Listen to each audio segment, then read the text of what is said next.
Fuck you, Dante.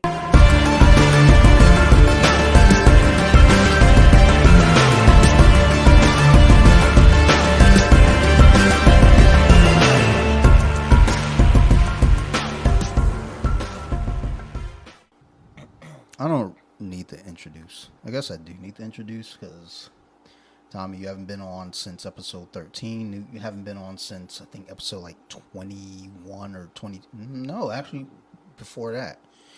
Probably like episode 18. We're gonna just make up numbers. Yeah, it was like a horror movie theme for years. Yep. Which you listened to, which I thought was nice. I did. I listened to all of them except for my own. I actually have listened to that one multiple times. Really? I listened to the Halloween ones at least 3 to 4 times because I love horror movies. So that it doesn't even have to be Halloween to talk about horror movies. We can talk about that shit in July. Yeah, It'd be fun, which we may do. Yeah, who knows where it'll go. But this is Off the Mats podcast. It's Dante, as you all probably know. My guest for this episode, as we're leading up to Wrestlemania, I want to bring on friends who like pro wrestling. And I don't even know that we're going to really talk much about pro wrestling. We might just sit here and chit chat. I had the fucking hockey game on. I think the Flyers are playing the Rangers. Islanders.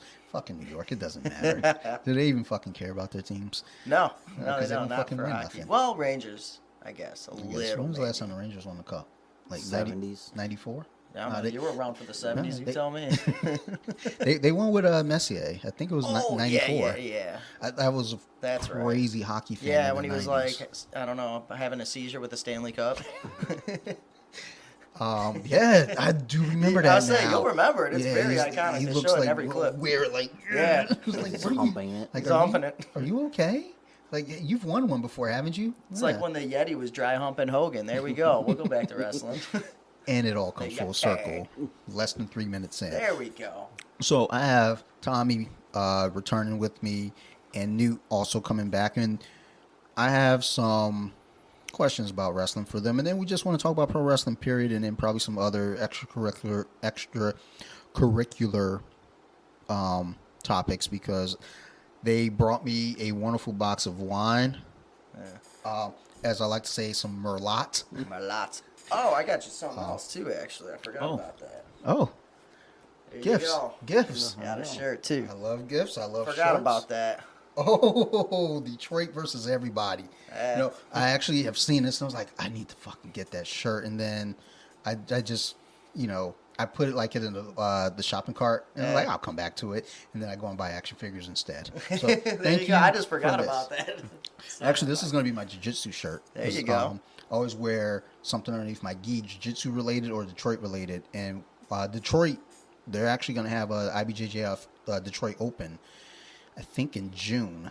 And I saw my teammate the other night, and he comes up and was like, hey, I think I'm going to go to Detroit for the Detroit Open. I was like, I might ride up just, to number one, go. Yeah. I'm not going to compete. Like for IBJJF, you can't wear a rash guard or a shirt under your gi. And I'm not competing without a shirt on under my gi. Right. Because of my stomach, as any of y'all that are listening. I understand. All 8 of you. Tommy knows. If you go back to episode 13, you'll get the full details of it. All the details. Yeah, we talk mad shit on there. Literally. We talk big shit. Yeah. But thank you for the shirt. Yeah, I'm actually wow. going to wear it tomorrow. I think the gym is going to be closed. We're closed on Sunday anyway, but I'm still going in work with friends. I'm going to wear it on my gi, and then I'm going to wear it on fucking Tuesday, and I'm going to wait for my teammate to say something like, son, you don't want to do this right here. Not in front of everybody. I will fuck you up. That's right. Then he'll beat the shit out of me. Yeah, you're still a Michigan boy. You got them roots. It's still in the blood. That's Look, right. You can take the boy out, but... So, back to the topic. I meant to say, I fucked up. Back to the task at hand. I've been wanting to say that shit all week. And Mark for up. edit. Nah, keep that in. No, I'm not. I'm gonna try to do my best to edit as little as possible this episode because first off, it's going out Monday, so I'm not gonna have time. Tomorrow's Easter. Like, not that I'm not gonna like. I'm not doing shit. Like, I can't go to see my grandparents. COVID, and we don't really do Easter stuff in here because I don't even know what Easter is. So that was blasphemous. But I think Jesus came back. comes back, right? Oh, cool. So I should go to church and be like, oh, it's a good day for a comeback. Right. Hot tag. Don't call it a comeback.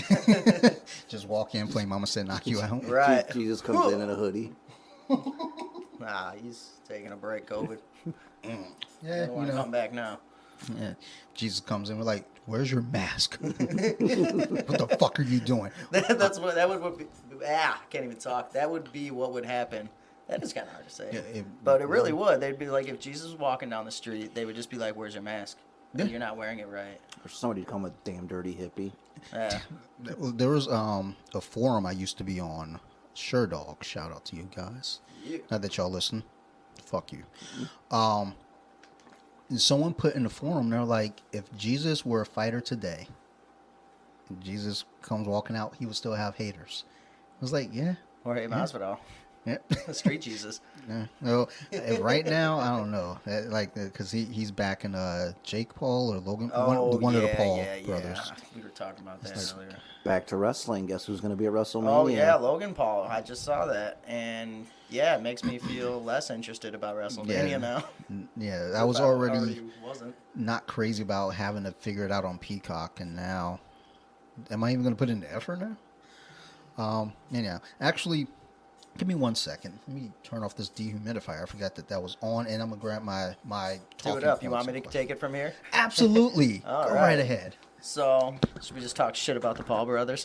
No, because I think that is YouTubers are a waste of space. I agree. That's when anyone asks me, who you got, Jake Paul or Ben Askren? I'm like, well, Ben Askren's a wrestler, a real wrestler, that kind of like lives the Chael Sonnen pro wrestling way of promoting his fights. And this other guy's just like a YouTuber. Even his boxing is shitty. But you know what? For being just a YouTuber, it's not bad. I will say that. I wouldn't say he's not a pro fighter at all. No. But, you know, he can throw down a little bit. You can't just, walk off the streets and do that. I feel like if I were to... But fuck that guy. Yeah, definitely. Yeah, fuck him. Like, if I were to fight Jake Paul, he'd beat the shit out of me. I won't doubt that. I think he wrestled in high school, so... He might have. I mean, they got some skill. I'm not One going of to bury him completely when it comes to that. But. So I feel like, you know what, if I had to get into a fight with that dude, I probably wouldn't win. I'd bite the shit out of him, there you sure. Go. Yeah, like, utilize that. Like, look, let me tell you right now, I'm not losing that fight. No. I will bite you right in the fucking face. And if it gets desperate, I will bite your nuts. Oh, no. I don't care. I'm not losing. It's like a dog. I don't think you're ever going to have to worry about that because there's probably not going to be a lot of money involved. And I don't think those kids do anything that doesn't involve money, which I can't blame them. Yeah, they made a comment when Dana White was like, I'll let Amanda Nunes beat the shit out of him. He was like, oh, nobody knows who she is. Okay. No, there's a lot of people. She can kick the shit out of a lot of guys, I feel like, too. I'm scared. I would be. She's insanely talented. That's why I group her in a category with the guys, too. Yeah, well, when Joe Rogan used to say Ronda Rousey could probably beat most of the guys at her weight class, and then after she got beat by Holly, I was like, okay, I may have misspoken. Well, Joe, he promotes a lot of fights. Even if he doesn't believe it, that's his job as a hype man to build it up. So I get that, too. But I think Amanda Nunes That's a probably bad bitch. could beat quite a few dudes. I think Jermaine Durandamy fought a dude and won by a decision. So probably. Like, if you were to say by their weight class, like, could she beat anyone in the UFC top 10, the men's? I would still say no. But, like, if you get, like, on Dana White's Contender Series or on the amateur circuit, like, people the same way, I bet you Amanda fucks them up. Yeah. I would bet a lot of money on it, actually. I always feel like with fights, the smarter fighter, I mean, it's still your skill, but then it comes down to smarts because you can have a guy that he might know, look, I'm not great standing up. Let me get this shit to the ground immediately. That's smart. You know, basically the smarter, more skilled fighter should typically win. Like Askren getting knocked out by Masvidal with the knee. Oh, the knee from hell. He sent him to hell. He was like, after that, he was like, you know, I think I'm going to go ahead and retire. I mean, I know he had some hip issues and that was causing a lot of problems, but that knee was so violent. He sent him to the basement in Pulp Fiction with Ving Rhames waiting for him. It was so bad. Get the gimp. Yeah, and the gimp was just sitting there like, "Woo, woo." He was like, "Who the fuck are you?" Just, it was like, Super necessary. it's more like, no good. Thank God I'm out of here. They got a new one. It's like, what? Hey, Askren's reaction was the best after that too. He just tweeted out, "Well, that sucked." And that's what's fucking great about that dude is like he knows. It's like he doesn't take it too serious. Doesn't take himself too serious. It's like it sucked. And honestly, sometimes that's the best way to do things. When Madonna, like in the 80s, naked pictures came out from art pictures, and reporters started trying to fuck with her about it. She was like, "So what?" Yeah, who cares? And you're like, okay. I mean, sometimes that's how you shut them down. It's like, you get knocked out in 3 seconds. What can you say? Oh, that sucks. Shit happens. But I don't. Worst nude pictures ever. Worst ones? Charlotte Flair's are pretty. That didn't even seem like a new. I feel like she was doing that when she was getting her boob job done. Like that looked like a Yeah. picture she was sending to a doctor, not something like, "Hey, look at me." Yeah, those. And did you see like there's a dog in the corner of that picture too? Like, bitch, those like, what are you doing? Why? Yeah, I think. Worst nudes. Lena Dunham. Let me get the phone. Yeah, I was like, hold on a second here. Yeah, if you need to go, trust me. I'm sorry. Let me just go ahead and put that out there. I'm Well, sorry. Who was the? I should know this. I really should. Who's the chick? Verlander's wife. Or Oh, Kate is his Upton? girlfriend? Oh yeah, Kate Upton. Remember when those came out, and then all of a sudden JV shows up, like, no, It's the one I didn't need to see. no. Someone was saying, I think someone I worked with was like, she looks like a refrigerator. Kate Upton. And I was like, wow. No. I mean, It was like, she's it's not that bad. I no, mean, it's no, not no. great. She's pretty, but I mean, Very. she's a big girl. I mean, Is she? oh yeah, she's tall and she's. She put on weight or something? Like, what are we I think talking? she's always been. She's real? in the plus size model. Like she's not like hefty. I mean, I haven't seen pictures or anything in I mean, years. don't get me wrong, she's still hot. So Hold on, we're having a visitor. no. Oh, Hello. Come on now, Goon. there we go. There she What's is. up? Hey, Goonie. Running. Running. Hi. Sophie in the house. You want to say hello? Hello. Oh, That was Sophie. Again, she makes appearances. now we'll get good ratings. Nothing wrong with that. Now, yeah, now everything. It's Are you ready for bed? You're gonna do stories. What story are you gonna do? I don't know. You don't know. You just know you're ready for stories. Are you excited for Easter? Even though this is going to come out after Easter, but people get to know. We were just talking about Easter. yeah. What do you want to say? Got anything else to say? Go ahead. So I can't wait to have Easter. Not- Well, we can't that's either. The most adorable thing ever. Yeah, What are yeah. you getting for Easter? I played some more Mario Kart. Oh, Oh, Mark. Okay. that sounds exciting. Yeah. Can I drive your cars with you Sure. on the floor? Oh, cool. I can't wait. But what if you don't get them? I don't know. Or there's something else. No. Oh, okay. Oh, good improvisation. Improvisation. I can't talk today either. I'm hungover. Interesting fact about Easter: it's the second busiest gift giving day. Really? Oh, yeah. Hey, so For real? Yeah, behind Christmas.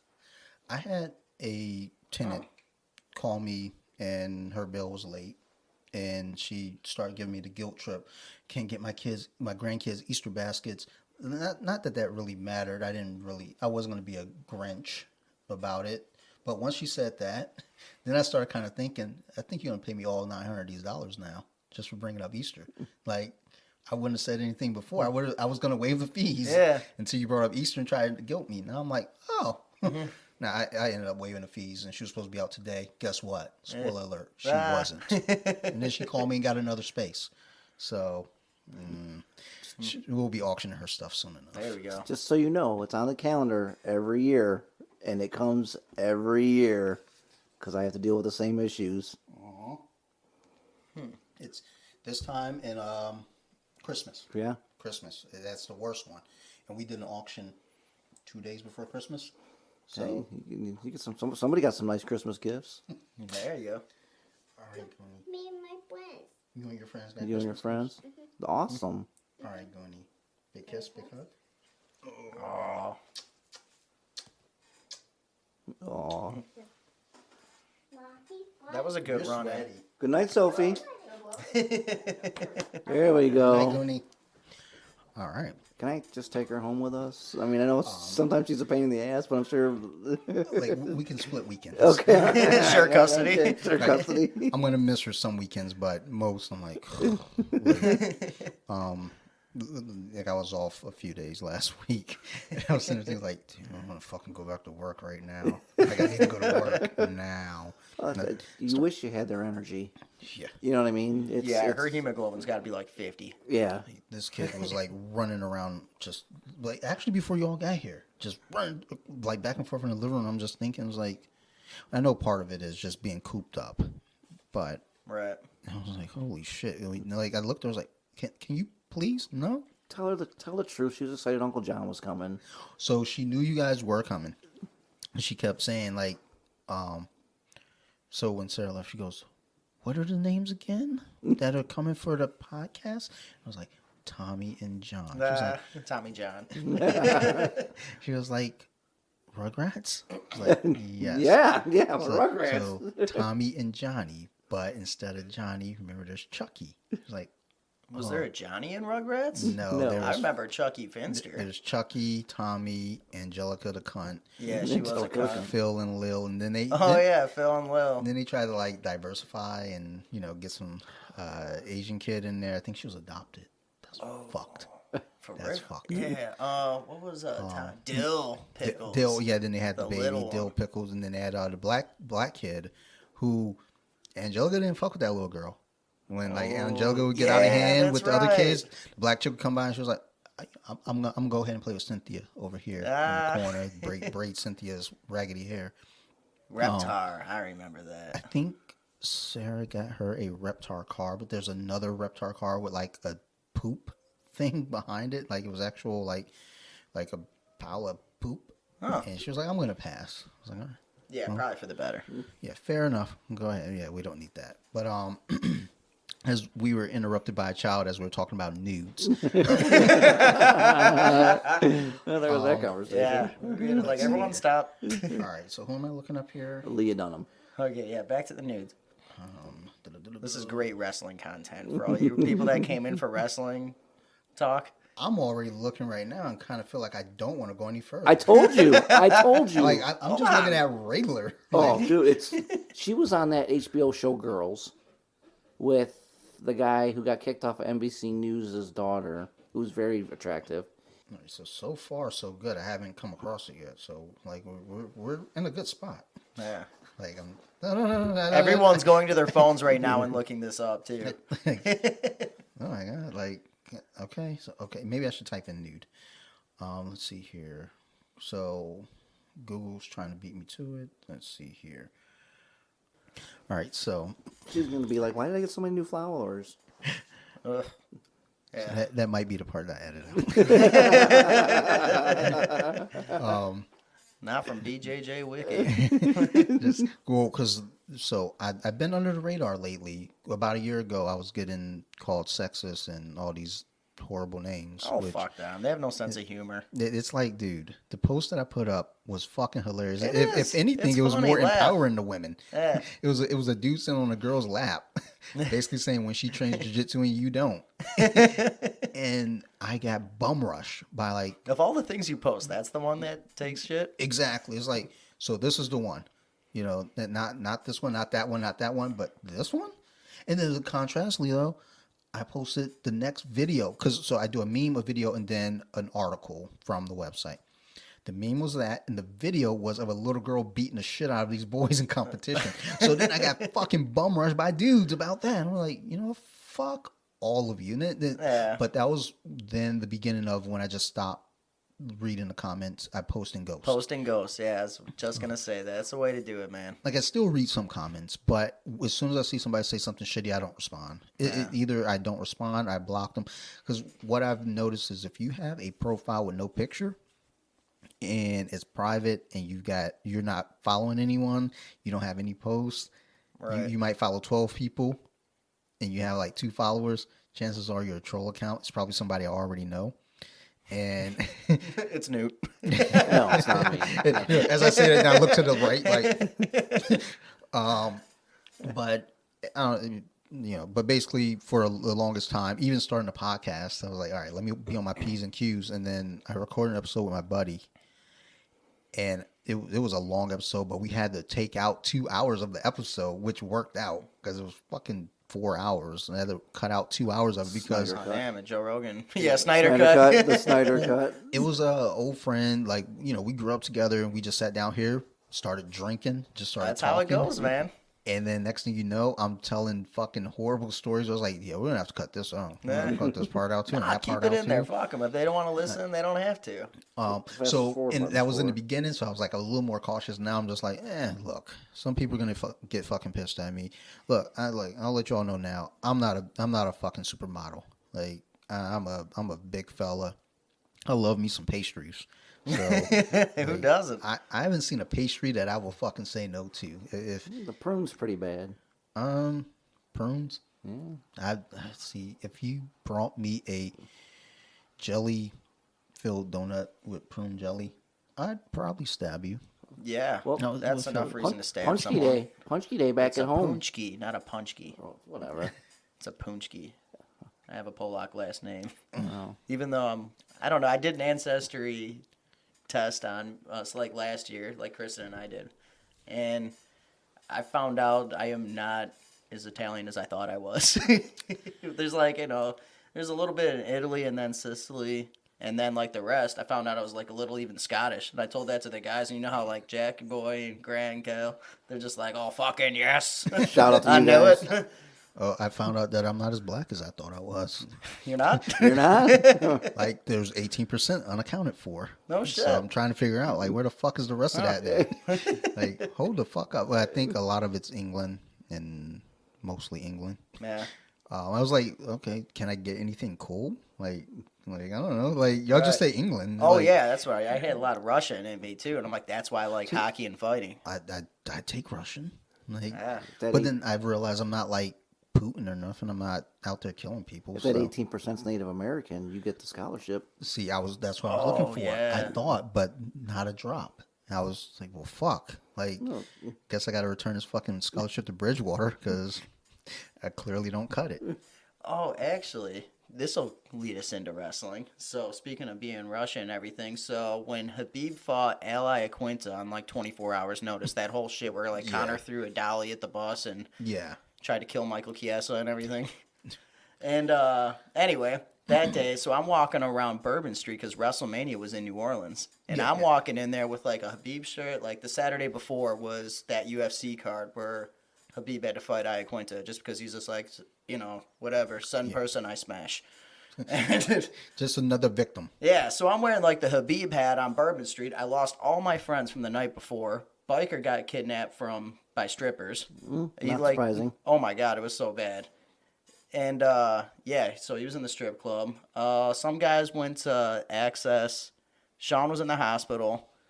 I didn't know where Doug was, so I was just chilling in a Habib hat, like at Cafe Du Monde, eating beignets. And then some actual Russian guys come up to me and they start speaking Russian to me. And the only word of Russian I know is spasiba, which is thank you. And I've learned that from the Stone Sour Live in Moscow album because Corey kept saying that after every song, like, oh, spasiba. So I'm like, spasiba, spasiba, we're in America, let's speak English. And they bought me a drink and we're all hanging out. So I'm hanging out with these legit Russian guys that have no idea I don't speak English or Russian. So Just go with it. yeah, so I was just rolling with it. That was a really fun WrestleMania trip, though. So that's one thing I want to get into as well is how many WrestleManias have you been to? Ooh, it's got to be like close to 10. My first one was WrestleMania 23 in Detroit, and that was in 2007. That's kind of what got me back into wrestling because I was so out of it by that point. When Rock and Austin left, so did I. I think that was the last time I was in Detroit before I came back up. Yeah. No, I'm sorry. No. WrestleMania was just there, and then the Super Bowl was coming. Yeah, and that was Seahawks and Steelers. Yeah. I remember being there, and I hadn't been back to Detroit at that point. since sometime in the mid '90s. I want to say '96. Wait, so were you down there during the Super Bowl or no? No, we went.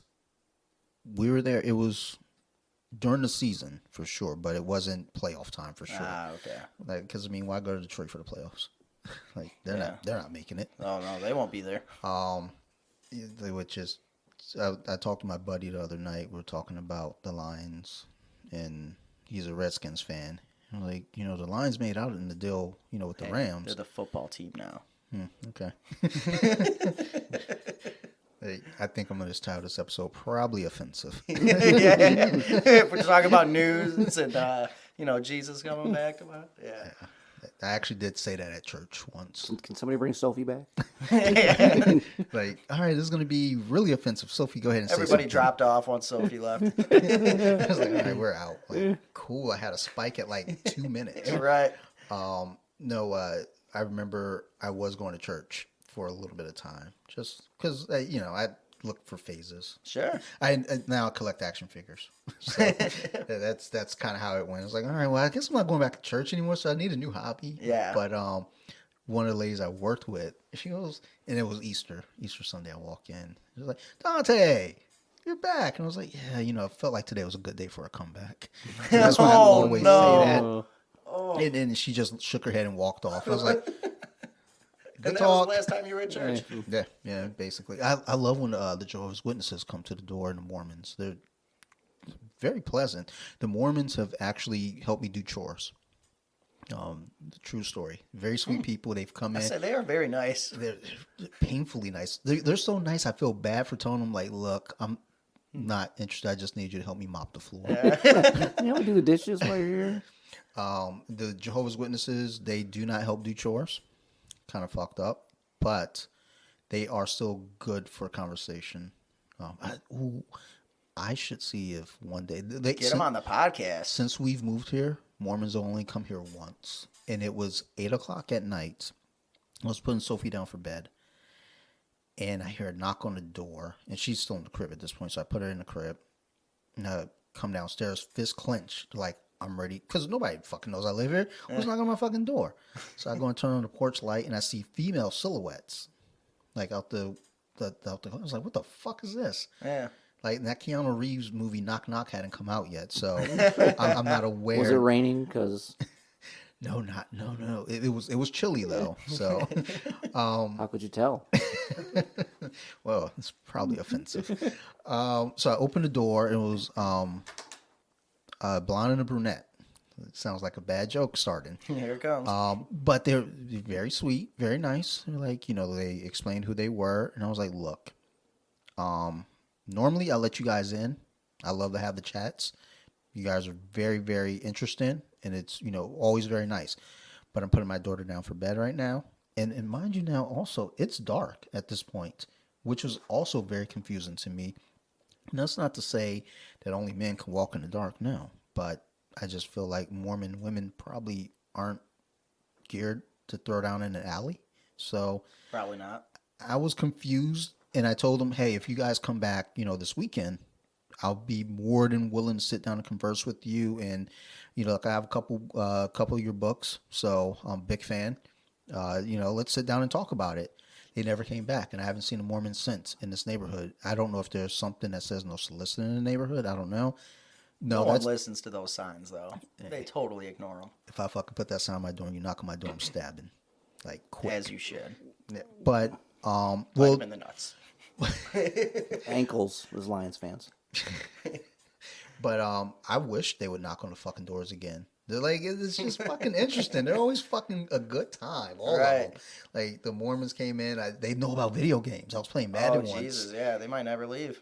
No. They know about football at least, because I was playing Madden. I was stumping the Cardinals in. Like, they came in. It was Good. like third quarter, and I was over 60 points. I was playing on easy.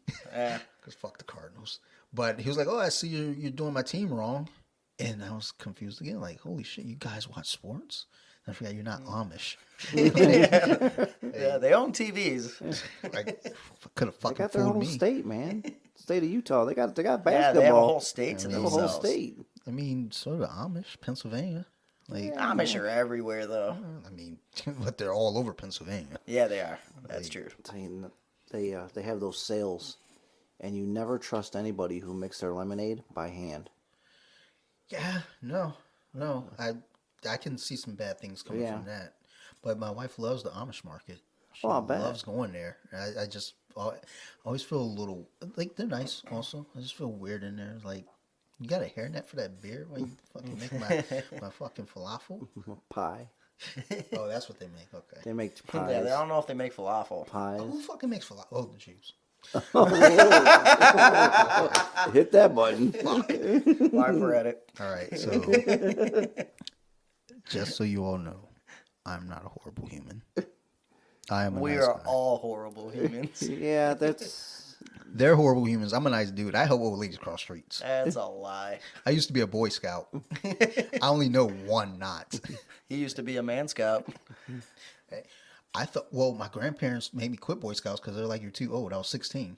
You're 16 in Boy Scouts? That's what they said. They're like, Jesus. you got to fucking go. I thought you were like, 8, 9. No, that's Cub Scouts. 16. No, you Cub could have been an Scouts, Eagle okay. Scout. I mean, No, I would never ever be an Eagle Scout. I never did any of that. I was a Cub Scout. My mom was a den mother. Nice. It was Den 3 for elementary. Big shout out. It was like 100 years in ago. the 70s. Well, like that. See, I wish my grandparents would have like come along and done stuff with me. They did. They're just like, here, join fucking Scouts and get out of our fucking hair. I was like, you guys fucking adopted me. You're supposed to like do stuff. Like take me to the park. Like you just like kicked me out and like told me to go hang out with these guys that in a fucking tent. That's weird. Like, do you guys love It's me? not even Boy Scouts anymore, right? Because girls can do Nah, it. It's like yes. Scouts of America, Yeah, something like I that. think. But they still have the Girl Scouts. Yeah. They do make Those some good cookies are cookies. badass. Yeah, trust me, I'm on it. And you can order them online now. Oh, jeez. So, Thin mints. Oh, yeah. Throw them in the freezer, too. That's so the key. Was it you? I think it was Eat them you. right out Someone of the told me freezer. that. It probably was, because Yeah, anytime I hear like Girl Scout cookies, I'm like, Thin Mints in the freezer. Trust me. You'll thank me later. Oh, yeah. They're so good. I think once we're done here, I am actually going to order. Probably while we're recording, I'm probably going to order some Girl Scout cookies. I have 2 boxes of those in the freezer back home right now. Because I haven't had any in a while. I was in the dollar store and they had the dollar store version of Thin Mints. Not the same. No. Oh, I didn't find out. I loaded up my basket. And then I got up to the counter and was like, I don't need these. I'm already fat enough. But Hashtag me too. Yeah. so I stopped doing that because whenever someone say something, I go hashtag me too. Someone got mad about that. So Let 'em I get guess mad. I'm not. Let them I- get am I mad. not Someone's using going to it? get mad over everything. Am I not now. using it right? You know, I don't. I I mean, mean, like it was you too. it so- was. Yeah, it could have been me. I mean, look. At the end of the day, I don't know. Like all I know is I'm fat. If you're Oh, going, man, I should get you a different shirt then, because that's a large. I don't know. It used to be mine. Maybe I should get an XL for you or something. So the initial. So when I was telling you about the. motivation to get skinny again. No. Okay. For a shirt? That's called a wash rag. Yeah. So initially, when I was telling you about the elite sports stuff, the initial post that we started with, well, one of the guys started with, because I told them, like, as I'm telling the story, I was like, yeah, they did send me a gi, but it was fucking too big. They sent me an A5. Oh, no. Okay, So- Joey Diaz. A5, A6. Yeah, the shit doesn't fit at all. So one of the guys, he put up, it was a picture of like it was the Power Rangers. And it was like when Elite Sports calls BJJ Wiki fat, and he calls in the goons. And I was like, yeah, I guess they are kind of saying I'm fat. Because he didn't ask me like what gi size. He just said, hey, what are your measurements? And I told him, I gave my height, my weight, and I guess he thought, fuck, you're 5'9", and you weigh that much, you fucking hippo.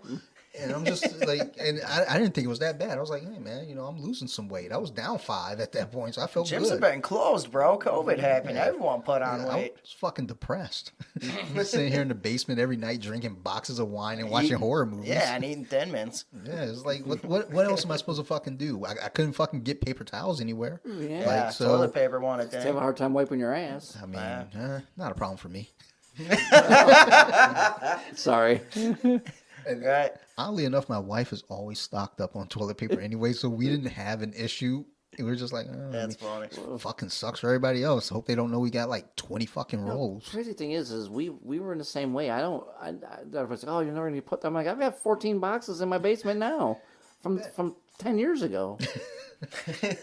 Well, that's what's wild down here is when it snows. Everybody runs to the store, buys all the toilet paper, all the water, all the bread, all the milk. And that's on a Monday. And then it doesn't snow. And then they say on Thursday, hey, it's going to snow. And everybody goes and buys all the same shit again. It's Every like, time. what happened to the other batch that you bought? It's toilet paper, chicken, and beer. That sounds very Detroit. Yeah. It's been down 8 Mile because he lives at 8 Mile and Ryan, and that's all it is like you're going to get, well, dispensaries are huge down there too now. Weed's legal. It's titty bars and weed shops down 8 Mile now. Jesus. I didn't know it was fully legal up there. Oh, yeah. Oh, yeah. Yeah. Well, where the fuck is our Super Bowl? When they fucking made it legal in fucking Washington State, Seattle won a Super Bowl, and then Denver won a fucking Super Bowl. I won a Super Bowl. Fucking Oregon doesn't have a fucking team, and they got a Super Bowl. Right. Jesus fucking Christ, man! I just want to be able to say the Lions won a playoff game. Like, It won't happen. We have Jared Goff as a quarterback, and the only other player I can even name right now is like fucking Cephas. Because we got rid of our whole team. Galladay's gone. Stafford's gone. I just found out Galladay was gone 2 nights ago. I didn't know he was gone. Stafford? No, Galladay. Oh, yeah. We got on Swift. Oh, yeah, we got D Swift. I do like him. I mean, I like him too, Do we but still have Adrian Peterson? No. No, he's probably went to Tampa to party with Brady and Gronk. yeah, right now, Adrian Peterson's on NFL tour. He's just like, what other team have I not played for yet? Yeah. You know what? Go for a Super Bowl, man. I like AP, man. So do I. Like, I like him. Even all that shit was going down when, like, so what? He beat his kid with a stick or something? I guess like You just beat the shit out of him? Yeah, Well, what did the kid do? Adrian Peterson. Who never took a switch? I took a switch. kids today. I took a switch. And the worst So part they- about it is I had to pick it out. Yeah, my foster mom used to make me. She would say, "Go out and pick." I remember when that first ever happened to me. I didn't know the tricks yet. You didn't know the rules? So I went out and found the smallest one. Did it break? So I found the smallest one, and she was like, "That's too small," because I was trying to be cute. She was like, "Go get another one." So still staying on the small side, it fucking hurt more. And if it was wet, Oh no, it wasn't. I never experienced that. it was bad. My grandfather's from Alabama, and I mean, I didn't take the switch a lot. I think the threat of the switch is way more frightening and will straighten you up than getting the switch. And there was 2 rules. It's got to be over 3 foot long, and it better not break. So I've never had one break. And to be fair, I think I've only gotten popped with the switch, I want to say less than 5 times. Yeah. Because then at that point, my foster mom would just put me in the corner or ground me. And that had a little bit more effect on me because I like being outside. But like the switch, it's like, look, lady, you're talking to a kid who's coming from getting punched in the face by his mom. Yeah. Like, that switch ain't doing nothing for me. And then she was like, okay. And then she realized that. She was like, okay, I got to figure out another punishment. All right, go stand in the corner, which sucks. And then after that, I was like, okay, the corner, it sucks, but I'm getting sick of looking at this dude. So go to your room. And then go to your room became, we got a Nintendo. So they took that away. They took away the TV. I was like, okay, I'm sorry. I'll stop trying to burn down the garage. And here we are, like 40 years later. Or no, I'm 43. So here we are, 36 years later. Man, I Seems was like the you young turned out lion okay. here. You're 43, he's 50, and I just turned 33. Jesus Christ, where are the fucking diapers? Well, the best part about that is we all have Well, our... not anymore. You may just spit out your wine. Wow. That was about to come right out the nose. Got a bag for that now? Oh. Gotcha. The best part about that, though, especially with our age differences, is I bring this up to Tommy a lot, is like with wrestling. And I know I hate circling back. That term is just especially now. But he's What? circling back Oh. just because of the current political situation. And that's the biggest go-to for the press secretary. I even forget her name. The ginger. What sucks is I fucking say that term all the time. Now it's like when I say it, people look at me weird. I'm like, And What's you wrong probably with it? didn't. I don't watch politics or pay attention to it. I just want it's- everyone to be cool, and It's we're on her. the same team here. I get my politics from Newt. I go on Facebook. Yeah. I'll see what he posts, and I'm like, he's in his tent smoking a cigar and just trolling people. yeah, I'll see it. Then I'll see what everyone's reaction is. I'm like, okay, which He's side looking should I for be a on reaction. here? That's the thing. I'll see what his post is, and I'll see how people are reacting. If people are like cool, it's like, okay. If people are like fighting, I'm like, oh fuck. Here it goes. like I guess I should be mad too. Yeah. It's the trigger, the circle back for his press secretary. That's her trigger because she'll get flustered and frustrated. She won't know how to answer a question from the press when the press are asking questions, and we'll have to circle back to that. It's a cop out, is what it is. Oh, okay. So do they not have anyone in the crowd that says, okay, I'll be the next one to ask the question that they just asked? Well, Just to that's the fuck thing. That's the thing because they don't. The current White House press staff is all people that they've handpicked, so they know that they know what question's coming. Also, they just don't have the answer for it. Dumb. So, but with our What were we talking about? Because this was going somewhere. Circle back. yeah, Circling back. Well, before that, though, circling back to I'm what? gonna holler back to the wrestling. Okay. Holler back like Gwen Stefani. Stefani. With our age differences and our There it is. and our Yeah, history, like with Tommy being able to attend 10 WrestleManias. Forgot I left that picture up. Oh, sorry. He just looked at his phone, saw that bad nude again. What'll be the title of this one? Bad nudes I actually and WrestleMania. was at Cobo Arena in Detroit for WrestleMania 1. It was probably the most hyped event that I've ever been to, and I was 15 at the time. Me and my friend Scott went. My dad took us, and it was on closed circuit, which is probably, you don't know what that is. Well, I know of it because of WrestleMania. Okay, yeah. I know my history too. I just didn't live it all like you'd have. On closed circuit, and it was crazy to watch an event on a TV screen and just see the crowd reactions the same way you'd be at a live event. So that was always a thing in my head too. Before having ever gone to an event was like, like with WrestleMania 3 as an example, I was there too. being way up in the rafters, like being far away. It's like, I remember being a kid thinking, how the fuck are you going to see anything?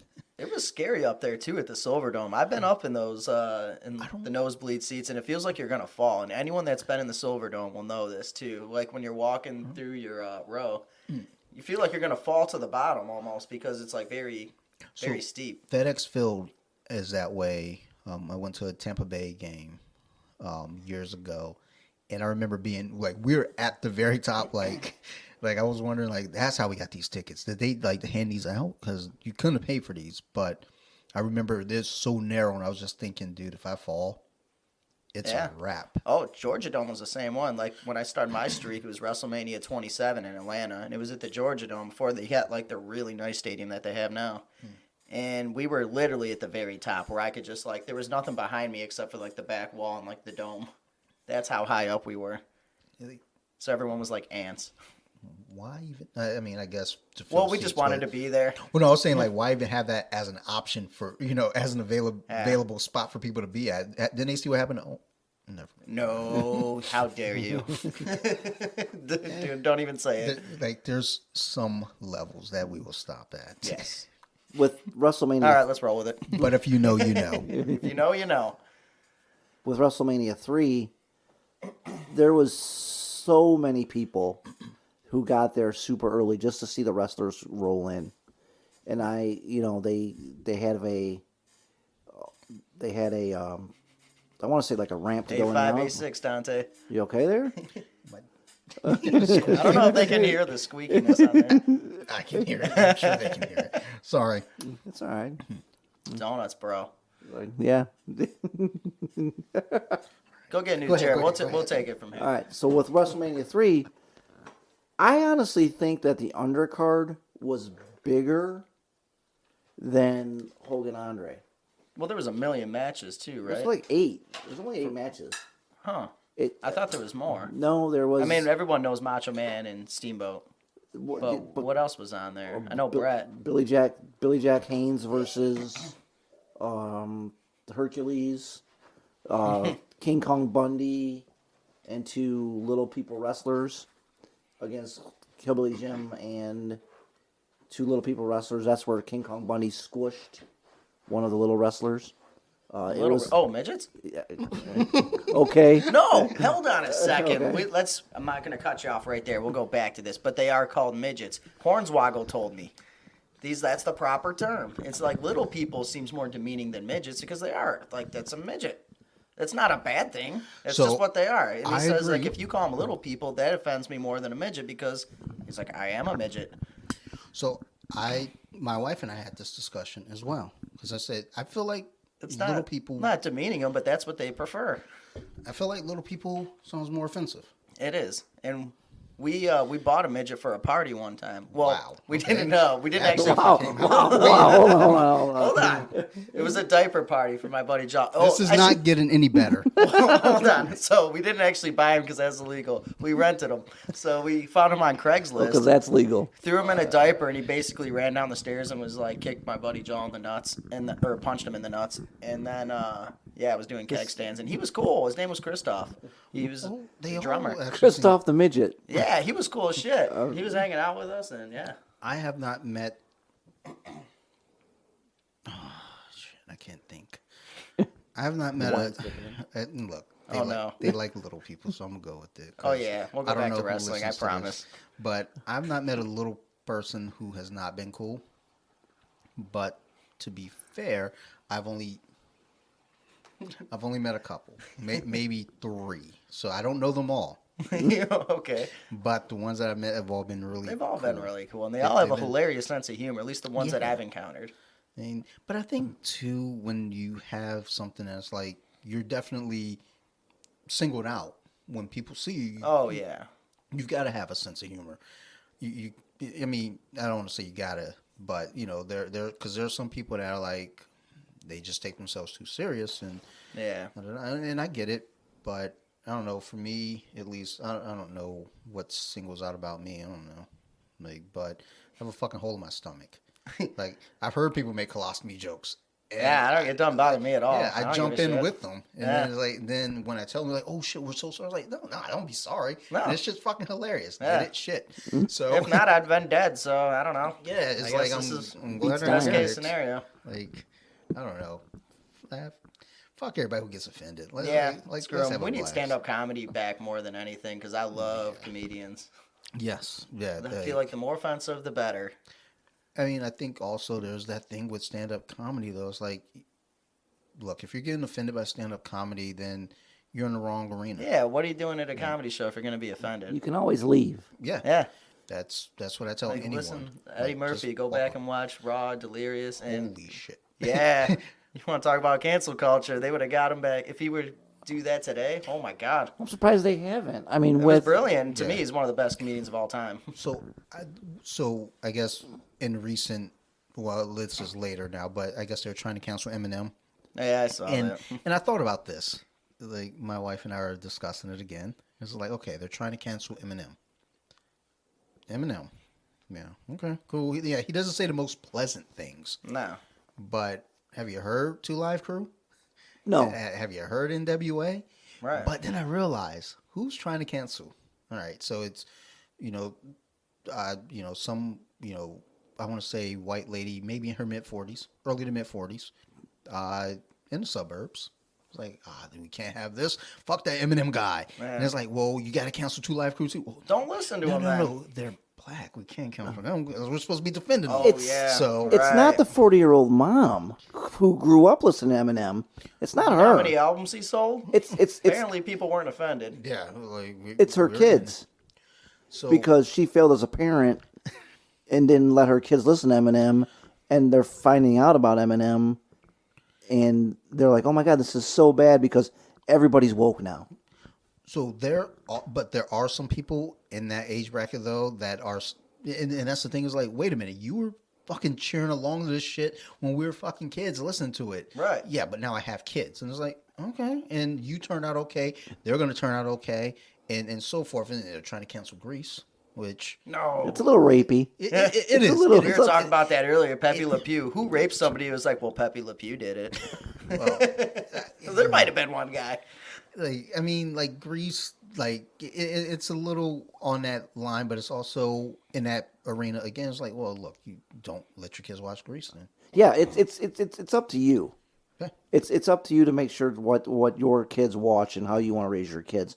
I don't have any kids, and there's a reason for that because Yeah. my kids would be assholes, and I wouldn't want to raise a serial killer. Yeah, we don't want that. I'm having a kid in October. I don't even know if I ever told you. Oh, really? Congratulations! Yeah, thanks. All right. Yeah. Breaking news on the Breaking podcast. news on the Dude. podcast. This Awesome. comes out Monday, right? Yes. All right, I'm telling the family tomorrow, so yeah. All right. Congrats. Is it early October, mid October? October 18th, so I already got a little Slipknot mask ready for him or her. Nice. Yeah, I think it's going to be a boy, though. They better. say if the heartbeat is slower, like 140 or lower, she's been pregnant since January, by the way. I would hope so. So, 10 months. I was not like she got pregnant yesterday. yeah, right. You just knocked her up the other day. But yeah, so, yeah, they say if it's a slower heartbeat, like 140 or lower, then it's probably a boy. If it's higher, like 170, then it's likely a girl. Didn't This I is know all, like, new shit for me, so I'm learning all this stuff now, so. that? Well, congrats on that. Nice. That's amazing. Breaking Awesome news on the news. podcast, right? I forgot to tell you. It never came up. No, it didn't. Well, now that you're banned on Facebook, I don't have to worry about you posting anything no, on there no, either. no, So no. You're You know, he's banned till Monday, so we're good. I've been seeing too many of my friends getting banned lately. And the weird thing is, because I post in Ghost, I don't know anyone's banned until they come back and say I was Yeah. banned. Oh, I'm like, he got banned, temporarily banned, because you called. Wait, no, it was Boner. He called you white trash, no, he's right? no, and that was like on our own little private group because they roomed together up north. It's like a buddy of ours. I got banned from Twitter for quoting the Iron Sheik. Well, that's fucking Iron understandable. Sheik, he quotes himself. I know. That man is a national treasure. Yes, he is. How do I get a 3-day ban for just tweeting that when Hulk Hogan was supposed to beat the Sheik, that Sheik should have took Gagne's money. Take the $100,000, take that belt back to AWA, and there's no WWE. No, WWF. Well, that's not. I mean, now Yeah. No, it's still WWF. you can't say that. Yes, Well, I can. Sheik said he was going to fuck John Stamos in the ass and make him humble. And John Stamos replied, like, can someone explain this to me? It was like the best reply ever. He was like all confused. And like Sheiky Boy's like, that's right. I break your back, I'll fuck your ass, I'll make you humble. Hakpui. I feel like John Stamos is always very confused. Yes. Yeah, well, he's a good-looking man, though. Yeah, no. He's a beautiful guy. Like, trust Uncle me. Jesse. It's Uncle Jesse. So, like, Uncle Jesse was my hero. And then I started understanding comedy. I was like, nah, I like Yeah. Uncle Joey now. And then I found out Uncle Joey, like Alanis Morissette, wrote. Joey Gladstone or Joey Diaz? Because I got two Uncle Joeys. Oh, that's true. Uncle True. Joey from Full House. Yeah, I know But, what you mean. He's a Detroit guy. Yes. Yeah. Yeah. I remember seeing him wearing a Red Wings jersey on the Oh, show. yeah. And I was like, oh, wait a minute. Other people know about the Red Wings outside of Detroit. And I was like, oh, wait a minute. But when I found out Alanis Morissette wrote that song about Uncle Joey. She went down on him in a theater. What's funny, what's really, really funny, and I don't, like, anyone that's into all that mumbo jumbo intuition fucking stuff, don't at me, please. As a kid, hearing that song, I don't know why fucking Uncle Joey always came to mind hearing that song. And then you find out years later the fucking song was about him. It's like, holy shit, I'm a psychic. But then I can't get the fucking lottery numbers right ever. Like, I keep fucking trying. Like, they say it doesn't work that way, but fuck you. How do you know it doesn't work that way? Well, I guess they know because it hasn't worked. Pick a number. Fuck them. Well, I okay. officially ruined this podcast with the midget spinoff, so Let's let's go back to Baby WrestleMania. announcement. Well, I'm no, like, oh my god. I was like, dude. no, that's fine. Tell my But wife. tomorrow, Okay. yeah. But I mean, you could tell her anytime. I guess it doesn't fucking matter. But I'll tell Sarah she'll start, like, because as soon as anyone's having a baby, she goes and starts buying ungodly amounts of she won't things. listen to this, right? She doesn't listen to my podcast. I don't know. Maybe she does. I don't know. I don't know if she listens to it. Yeah, I on don't the think drive to work. Kristen listened to the one that I did either. She's like, oh, that's nice. Have fun. Like, I don't. Most people that listen to my podcast, which I do appreciate you all, most people that listen to my podcast aren't too many people in my circle. I know Maryland Phil. Thank you, buddy. He's a consistent listener. And from time to time, I get BJJ Mama page. So, those of you that are consistently listening, thank you. But I know that it's not anyone in my family that's listening for sure. So thank you too, because now I'm gonna fucking start trashing all of y'all. Because Right. my family's not listening. Let's bury everybody. All right. Hey. Who do you want to talk shit about? Promo time. I am actually gonna send a few episodes of my grandma. No, don't send this one. Big shout out to your Oh, grandma. no. This might be the one. All right, so King Kong Bundy smashed a midget. Yeah. Continue. And, there was Coming back full circle. JYD versus Harley Race for the remember crown. Mm-hmm. The Jake the Snake match when he brought against Honky Tonk Man. When he brought Alice Cooper with him, which was great because Alice Nice. Cooper, local guy, Yep. local tie. Cool guy, too. And then it was off to Savage and Steamboat, which was the Yeah, That was a match that could happen today, and it would still be awesome. absolutely. I love that match. I love Ricky Steamboat. Yeah, I period. just love Ricky Steamboat, period. And Macho Man, for that Yeah, matter. yeah, like, yeah. Macho Man, I was always a Macho Man guy before Hogan.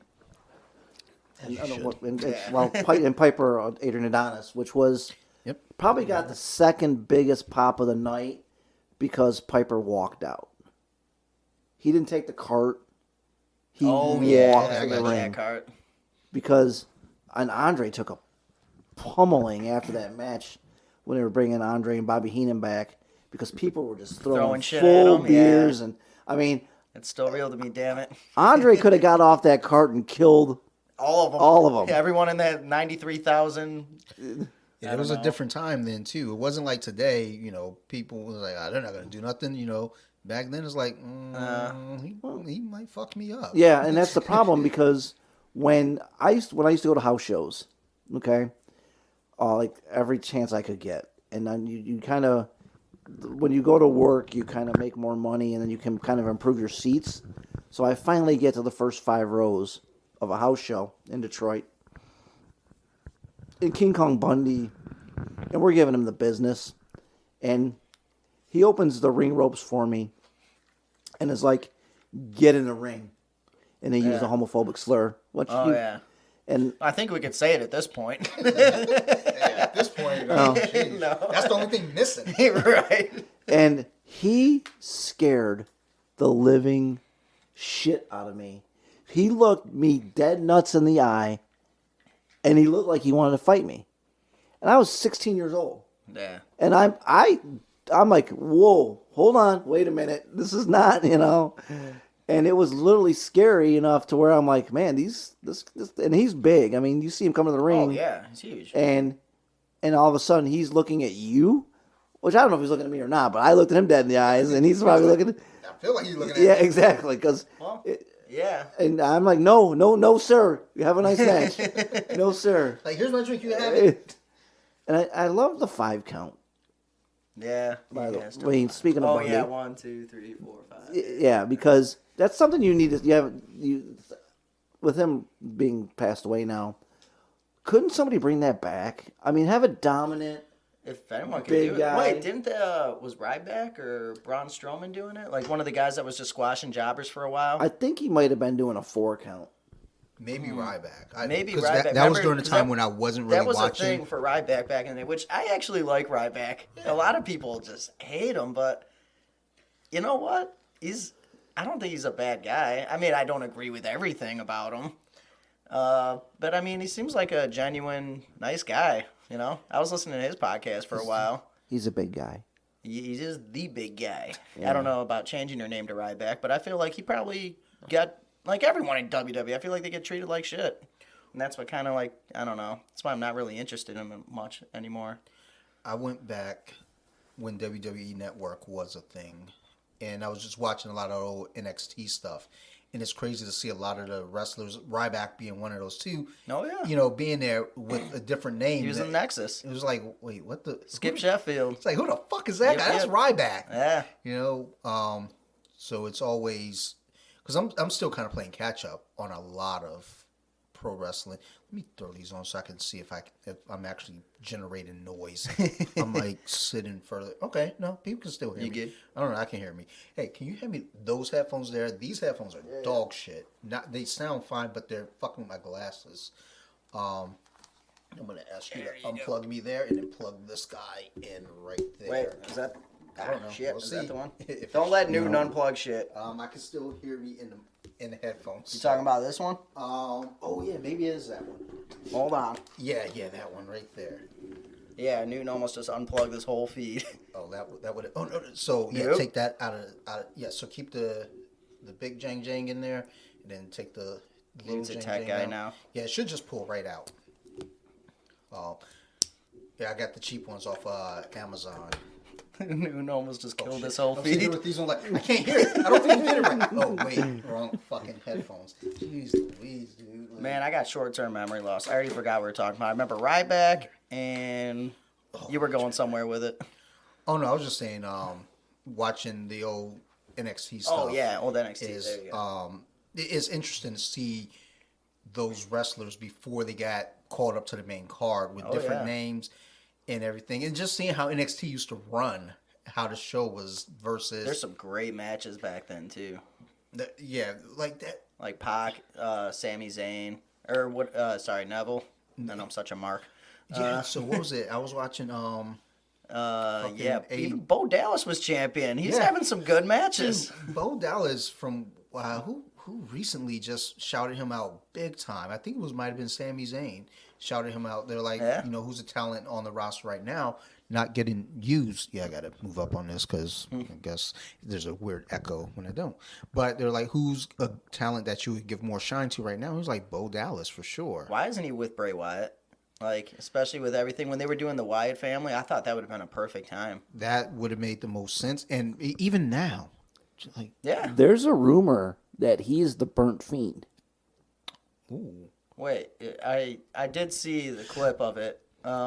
So I've been wondering because when they did the Inferno match and then Bray had to go away, I was like, is he Was injured? Bray skinny when he showed up burnt or what? Stiff. Very stiff. Yeah. Okay. It's Then very it could be then. Frankenstein-ish. Yeah. And there's a rumor that Bo is actually in the suit.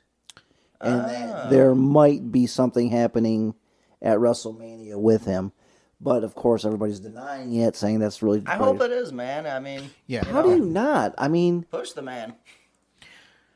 Why not? I mean, he doesn't have to do the whole believe deal. Sorry, Lisa. She's not listening. She will. Yeah. Well, I'll make her. that's the thing with the company though too. They have so much talent on the roster, and it's Yeah. like who gets to get showcased and who doesn't. They have talent, but I feel like they're not being showcased. They're not using them the best of their potential, I feel like. Whereas AEW, I actually like it a lot better because, you're getting like that guy. So when Christian's coming back, Yeah. and no one hands him a script because we were just talking about this earlier because he was on Jericho's podcast talking about it. He goes, how'd it feel to come back? And he goes, yeah. And he goes, how about that first promo? He goes, yeah, no one, there was really no direction. He goes, like, how do you feel about being back? So we just told him how he really felt. I remember when Daniel Bryan, right before they cleared him to come back, he was basically like, look, let me come back or I'm out of here. Yeah. And I think that was the fear. It's like if we don't. And Daniel Bryan's he's a talent. He's one of the guys that you don't want to lose. He moves the crowd. Absolutely. He's good in the ring. He can get over anywhere he's at because Yeah. he's that good. Yeah. And the thing is, it's like if they let him go, AEW would be right there waiting. Right, and that'd be a great pickup. Yes. I would say, don't pull a TNA and pick up everyone from WWE, which they're kind of that's what's borderline right happening. now. I know they got Big Show now, Christian. Sting. Sting is there. Well, he's not wrestling, but Oh, he is. I mean, Yeah, Sting is wrestling? He Yeah. had a Jesus. match at the last pay-per-view at least. It was Oh, no. filmed. It was filmed. I mean, it was a Yeah. film match. Well, you but could do like the Taker AJ Styles that's thing. what they did. Oh, Yeah, okay. yeah. Then I guess and it's and okay it was then. pretty good. As long as you can do that, like as far as being in a ring and like, my God, he'd be blowing up 30 seconds in. One stinger splash. Over- Heart attack. He did a in-ring stuff. I haven't seen him in the ring. Well, I haven't That's a watched. little bit. I haven't been watching a lot. Like I haven't watched any AEW weekly. I've watched at least the last pay-per-view. I can't even remember what it was called, but they had the exploding barbed wire match. Oh, yeah. yeah. But That's right. Which took a lot of grief. I was actually into the entire card, That and then shit when was that match normal for came up, Moxley, though, back in the day. That's the shit he Yeah. likes to do. well, the match was great in itself. The ending was horrible. Yeah, it was the Oh, ending. okay. I didn't Which, see the match. If you guys go and listen to the previous episode with Chris Pinkerton, from Nerd Rage Radio, he I guess he Wait, watched the. was that the Booker? Yeah. Oh, yeah. okay, that was a good episode. I like that one. That was interesting. I love talking to that dude. I don't get to talk Yeah, to him he's a enough. cool guy. I want to have him come back on, and just talk. But he does lots of podcasts. Yeah, I So, bet.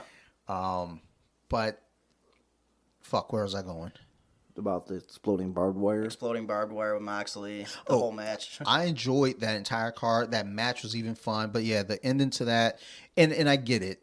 You know, it was what it was. But honestly, even taking that out, that entire card was fun, and I'd go back and watch it over and over. Again, it'd be like just putting it on the background just to have it on. I wouldn't even throw any fuss at it. It's fucking better than a fucking great chunk of WWE fucking content right now anyway. Yeah. I think things are slowly getting better for the Fed. I mean, I'm not impressed with this WrestleMania card at all, and I get it. I mean, COVID kind of screwed everything, but even with the plans after, when things start to get back to the normal, they're not going to have house shows. They're going to have Monday Night Raws, Friday Night SmackDowns, and then that's going to be it. And that's you're going to be. We used to be spoiled in Detroit. We used to get a card once a month. Then they went to once every other month. Then they went to one every 6 months. And now we're lucky to get... We get 2 a year from WWE. Is it 2? Yeah.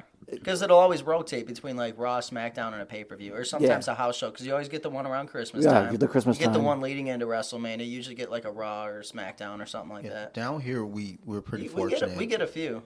So with having Baltimore and DC, we get a pretty good amount of action. Because you are down wedged here. right between them, so you're in a good spot here. Yeah. I mean, Yeah. you're 20 minutes each way, so Apparently, there's a smaller promotion nearby, like in Glen Burnie, like literally down the street. Yeah. I gotta search this out because fuck Glen Burnie. But but I want to know more. I don't want to join because I'd get the shit kicked out of me. Even though it's it's predetermined and whatnot. You're still taking bumps. You still got to make moves out there.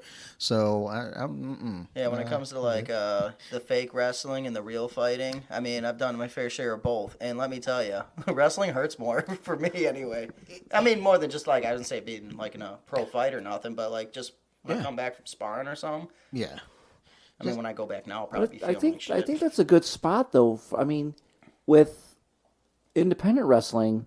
Because we've gone to a few cards where you've seen some former WWE athletes, who come in for a one-off, do a match, sign some autographs, take some pictures. And some of those guys that you see, actually are really good. And being where we're at with close to Windsor, is a lot of those guys that we saw 4, 5, 6 years ago are now in Impact Wrestling. Yeah. Scott D'Amore. Scott D'Amore's a big part of that. Scott D'Amore's a big part of it. And I think what they're doing, I don't think they're a feeder. I don't think that they're ever going to be they're never going to be as big as the Fed. But I think with what they do, I think those smaller professional organizations like Ring of Honor is great. Yeah. It is. Impact, with their working relationship with AEW is great, and I think the fact is that with I like that. There's always a nice cohesive unit when it's about wrestling. It's not about the entertainment part. It's about wrestling, and that's what I want to see. I want to see I get the whole drama part. I want to see the build up to a match. I want to see I want to see kayfabe. Yeah. You know what I mean? I want to see a part of wrestling to where there's legit heat, but the legit heat is in a way for somebody to get over, make some money, and make people interested. Yeah. Like you said, that this card next week is not very interesting. I'm not watching. I was planning to do a live stream or a live episode while watching with the guys from Why So Nerdy. And the fact that it's 2 nights. It's 2 nights now. I thought WrestleMania was actually tonight. When we were like, when I told you, I'm like, hey, we're gonna come over and everything. I actually thought it was tonight, or not tonight. When was it? The 27th when UFC was happening. I thought that's when it was. So I thought it was this weekend.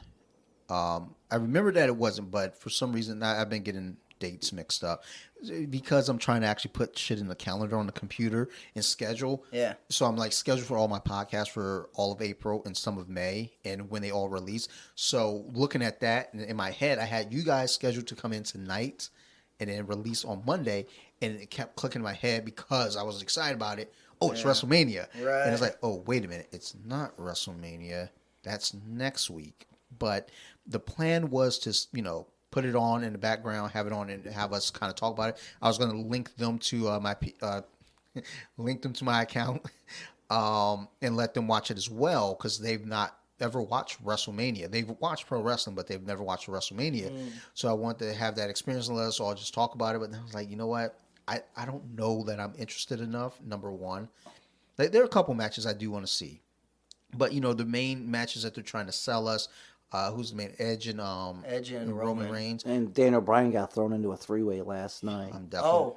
It's a triple threat? Triple threat. I don't yeah. know that I'm into triple threat, just because I feel like you win the Royal Rumble, you get the main event, and yes, he's in the main event, but to me, you win the Royal Rumble, you get your title shot. That's that one-on-one match. That is yours. Is that the main event? Like, is that what they're going with? That's supposed to be. Oh wait, yeah, I forgot 2 nights. So I guess there can be 2 main events now. It's supposed to be.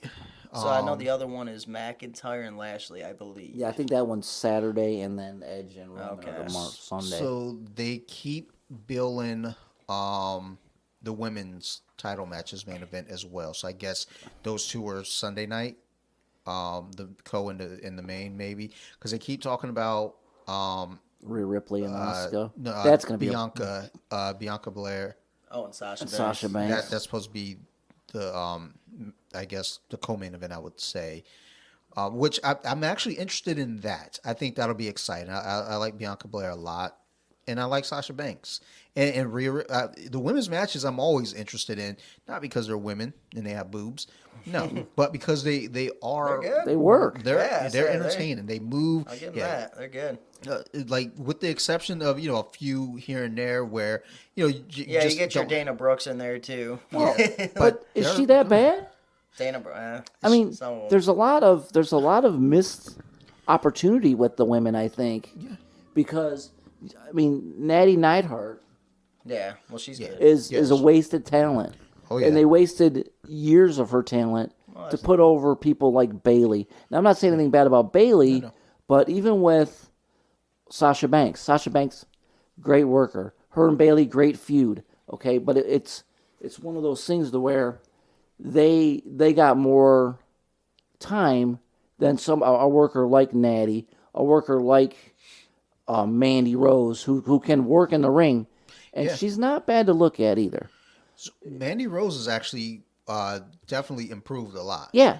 And she's great to look at, but she's gotten a lot better in the ring. And I have to remind myself of that because she is pretty. Yeah. It's like, you know what? She's actually moving great. She could be Trish 2.0, Even Lana. Trish Even sucked Lana. in the beginning, too. Lana's improved tenfold, and she got punished. Yeah. She's going through a table every week or something. For like 2 months straight. I do try to watch, but I have a DVR, but I usually end up fast forwarding through all of it. She got punished. I watch on Hulu and just kind of like Yeah.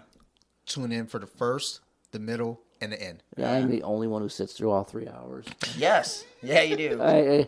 That's why I needed you here. Yeah. Hey, people laugh at the cigar tent, but I love that tent. I'll tell you what. So at the cigar tent, if you need to kill 3 hours, I go in there, flip on the TV, and it usually has to do with wrestling. I work late on Wednesday nights, and the first thing I do when I get off, I go to the tent, flip on AEW, fire up a cigar, and it's 2.5 hours, 3 hours of just me experiencing the product, evaluating the product, seeing what I like, who I like, and whether it's not worth watching the next week. Usually I do miss the main events because I'm 50. Stay. Because when you turn that way, Sorry. That's Usually I should have gave you that microphone. Probably. Just because that one is just such a doofy microphone. If you turn away, Talking to the mic. No. Talking to the microphone. God damn it. Vince was booking them. But with, like I say, with AEW, is I like NXT. I don't want to put my time in NXT just because I'll see those guys 6-8 months down the road. Yeah. Now there's a few guys in NXT that I really like. I like Ciampa. I like there's Ciampa. I like Cole. I like O'Reilly. I like Gargano. Yeah, Johnny Gargano. Gargano's great. So with NXT, because I look at articles every so often. I don't read a whole lot of articles because there are not enough pictures. You know me. I like comic books. But with NXT, I've heard that they're holding some of those bigger names back because they want to keep that and they want to make NXT its own thing and not. I feel like it already is. Well, so do I. I don't even consider it minor league, and this is a discussion we had with some of my Scottish friends in Phoenix at the Rumble. It's like it is not a development. So as it used to be, but now When it seems out like arenas. No, like now you're it just seems a like promotion. NXT is one of the better own brand. products. Yeah, Well, but it should be. I get it as a feeder, yeah. but they waste some talent down there too. But they've all just to bring them up to the main shows and waste them there. Aleister Black is a perfect example of how the people who run SmackDown. Not too close. God damn it, God dude. damn it. No, what I'm saying is when you return to talk to him, it will cut off. Oh. But when you're Look facing at Dante it, when you talk it's to me. perfect. All right. Yeah, like right there. Right there, I'm perfect. Stay. All right. I can't look. I just got to look. Stay. I'm literally staring at, I don't know, some Marvel Beast. I know that one. There's action figures everywhere. I feel like we're under attack. Stare straight ahead at And these are Spider pretty Gwen. badass. Is it Spider Gwen? I know who that is too because I saw that movie.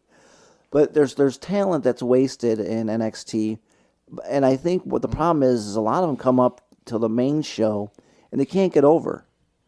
Yeah, well, I feel like when quite a few of them do come up, the fans know them, so there is that pop. They're excited about them, but then the question is, where are they directed from? They get there? lost in the shuffle. Johnny Gargano, perfect example. When Johnny Gargano came up after the Well, Ciampa did get hurt too. well, They came up as a tag team. And Yeah, then when Ciampa went down, they just sent Johnny back but to NXT. but don't you bring up his wife and kind of put them together? You could, but maybe they didn't have plans for his wife. I don't know. It's I love Gargano, so I do too. I mean, I really- I I just think want to see he's- him make a shitload of money and be happy. But then it's what I want for everybody. with Aleister Black. I mean, Selena Vega does what she did, and he's got to take the punishment, and he can't get out. He's I forgot about he's that. stuck there, yeah, and he's stuck in catering. Wait, so where's Aleister Black now? Stuck in catering? So he's not even on TV. No, He has no date for WrestleMania. no, he has They'll nothing. throw him in like that gimmick And or that Andre the meanwhile, Giant 1 battle year royal. ago, he did beat Bobby Lashley at WrestleMania. Yeah, And 1 year later, Bobby Lashley's in a title match, defending the title. And good for Bobby too. I actually really like Lashley. No, I'm glad that he finally got it. That's and I love good. MVP too. But Well, they broke up the Hurt business. I love MVP. MVP. He's Instagram, great on the mic too. Instagram. He's a chatter. He's in the perfect friendly. position right now. I think he's awesome. I mean, just in real life too. I met the guy and he's a cool guy. And also, Brazilian Jiu Jitsu brown belt. Got Yes, promoted yes, he at is. Masters this That's year. right. So good for that guy. Yeah, I love MVP. Not that he listens to this, but big shout out to MVP. Good for you, buddy. Absolutely. But yeah, I'm sorry. Yeah, go ahead. As this show tends to do that. back. But he does not have a WrestleMania moment, and he's being punished because of what Selena tried to do. That sucks. Yeah. He's Vince, insanely talented and legit fighter too. but Vince is so petty. That's the problem with. But that's the thing with the network being sold, and we'll get to that in a few minutes because I actually reached out to you about it. Yep. How much control does he really have now? Because Who, Vince? Vince. I heard he wasn't even at the Rumble. So there was an article recently, again, Is he didn't read dying? it, but the headline said that Stephanie spoke up and said, look, there's no one set to take, basically when Vince steps down, there's no one like set to take over yet. because I heard Shane was. So that would seem reasonable to me to a small degree. I don't know what Steph does right now, and with Triple H doing NXT, it's like, that work out there, bring it up to the main, too. But Shane, I mean, he's always kind of been there anyway, so that would make sense. And I feel like everyone likes Shane too backstage. Like Yeah. When he left, when he did his deal with China, I think he had a good comprehensive, a good idea about how the network and how the television side went. The problem is with Vince is he's not out of touch, because you can't be out of touch if you think everything you do is correct. And he's got people that work for him who are yes men. He likes the yes men. He's always liked the yes men. Where nobody's got the balls enough to stand up to him and say, "Look, Vince, why don't we do this?" Even with Paul Heyman was that guy for a brief time. Yeah, but he's probably a yes man now. I would say, if there anyone that would stand up and tell him to go fuck himself, It was Heyman, like that's what happened in 07. Well, I think also Bischoff. Yeah. So those old school promoters though are the ones that fucking figure every fucking time Holy it falls shit. down. Who was You it? fucking cunt. I told you we're under Who attack. was it? Mantis. Mantis. Every time because that shelf is kind of leaning, but it falls every time. Oh my God. Yeah. I could sit it up. She'll stand for about maybe 2 hours, then she falls down like she's been drinking. So I don't know. Speaking of drinking, But those old school promoters, those are the ones that'll stand up and tell Vince to go fuck himself. Yeah. But the thing is, he other than Heyman right now, he doesn't want those guys Yeah, around. because I remember back in Jim Cornette's not there. Jim Cornette would definitely step up like, look, you're an idiot. Oh, like, fuck off. Cornette's got his own issues. Cornette's got his own My issues. God, he's a mess. Well, yeah. Certain things I agree with him. I'm like, yeah, and then he just goes off the wall and it's like, yeah, Vince Russo, like, fuck that guy. I'm gonna. Well, that's the thing. I want to watch him fuck my wife. Yeah. That's the weird thing with Jim All Cornette right. is like, there's a point now where I can't even dig anything that he says because he says so much off the wall shit. It's like when he does say something that's kind of all right, it's like, I can't agree with you because you're a fucking knucklehead. Yeah. Yeah, it's Mantis. Mantis. Now we got police sirens. Mantis fell down. Now the ambulance are coming. Right. Let's see here. Sorry, but someone just texted me. Oh, you're good. Oh no, DMX is on life support. Yeah, we saw read that today. earlier. I didn't He's fucking know lost that. his mind. Yeah, overdose and had a heart attack. Yeah, Jesus he's like, fucking Christ. Thoughts and that prayers to sucks. DMX. Dude, that's fucking. Oh well. yeah, I mean, that not oh sucks. well, but like Oh, well. Is anybody shocked though? No. I'm shocked, but I'm not shocked because it's like I'm shocked that it's now, not 10 years ago. But that's what a lot of artists. It's just like, wow, really? I mean, at this point, whenever my one buddy for Nerd Rage, Maryland Phil, he puts a note in our note section for the show. There'll be a celebrity that's well into their 80s or 90s and they die. And I always like to comment like, dude, that's not news. They're supposed to die. They're fucking over. Yeah. Yeah. Like if somebody died in their 30s, it's like, holy shit. It's like, Christopher Lee died. It's like, oh, the dude was like Keith 120. Richards and Mick Jagger are gonna outlive all of He had a us. nice run. Yeah. I mean, he had a nice run. Yeah. You know? Yeah. Everybody's like, "Oh my God, I can't believe so and so died." Oh, they did so much. And honestly, the only one that anybody cares about is Betty White. Yeah. I mean, what's she? 98? She's 98. My God. Like, I just wanted to get to 100. Yeah. Like, after that, I'm good. But I want her to get to 100. I feel like Same. she earned it. Absolutely. Yeah, and she's not hurting for money. No. If she needs some, somebody will give her some. Yeah. You I know? mean, if she needs, like, I don't got a lot of money. Betty White calls me like, Dante, I need 75. It's like, baby, let me give you 150. Let me give you $100. Let me give you $100. Betty I White only- will start a Kickstarter. I only got 120, but I'll give you 150. Hold on. Somebody start a GoFundMe for Betty White just to make sure she's okay. You know what? I'm gonna proceeds from my OnlyFans will go to Betty White. Ugh, so Is your OnlyFans like they gotta pay you to stop posting? Ah, shit. I mean, it's like if you like action figures Right. and shitty play with action figures, come to my OnlyFans. Hey, actually, speaking of which, not OnlyFans, shitty plug here, but hey, y'all, I got mugs. Y'all want to drink some wine? Go to my shop and get some mugs for your wine. I think I got some T-shirts in there too. Like, they're not very good, but I'm excited because I just don't know what the fuck I'm doing, and I Forrest Gump my way into everything.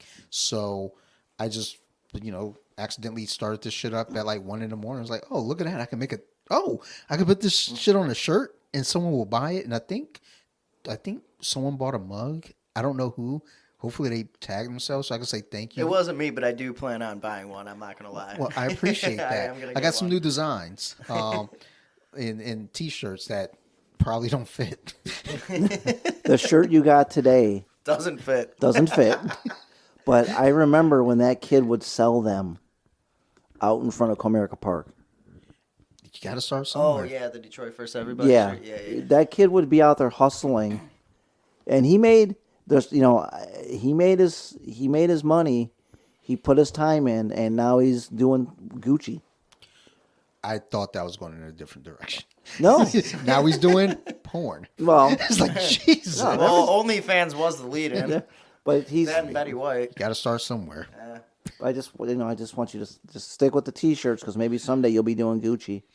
Honestly, my issue right now Gucci with geese. doing any kind of shirt is that I am not creative. So Let somebody else do it. All you got to do is sell it. So actually, though, I'll sit around and like just something pops in my head. I'll jump on this little fucking app and like see whatever templates they have and just put that thought that came in. Just use those words like, okay, cool. Now we're gonna go. Then I'll go and throw it on a mug or a fucking shirt. I haven't really been promoting it a bunch because I promote everyone else's shit. That's how I am. I will promote it. If you told me right now, hey, you know what? I'm selling shoelaces.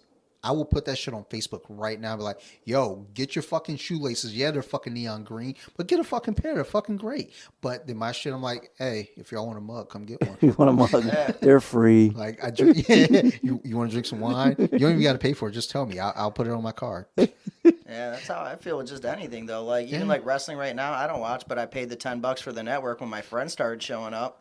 On like the ICW Fight Club. Shout out to Grant McIver and Charlie Vice. Word. Some of my people. With WrestleMania upcoming and everything, and I know we're not crazy about, the card that's been given to us thus far. What's with the current roster right now?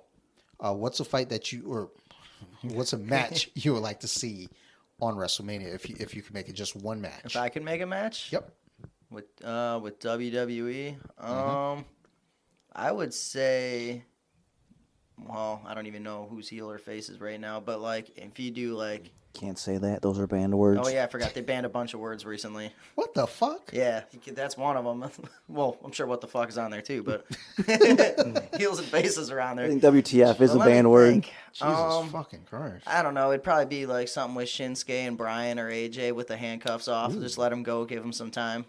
I would like Brian first, Shinsuke. We're like, give him some. Like, Shinsuke was in a match with Seth Rollins. I think it was last week. He was in a really good match. That's a good. And yeah, it just was a great thought match. to it. And it was on SmackDown.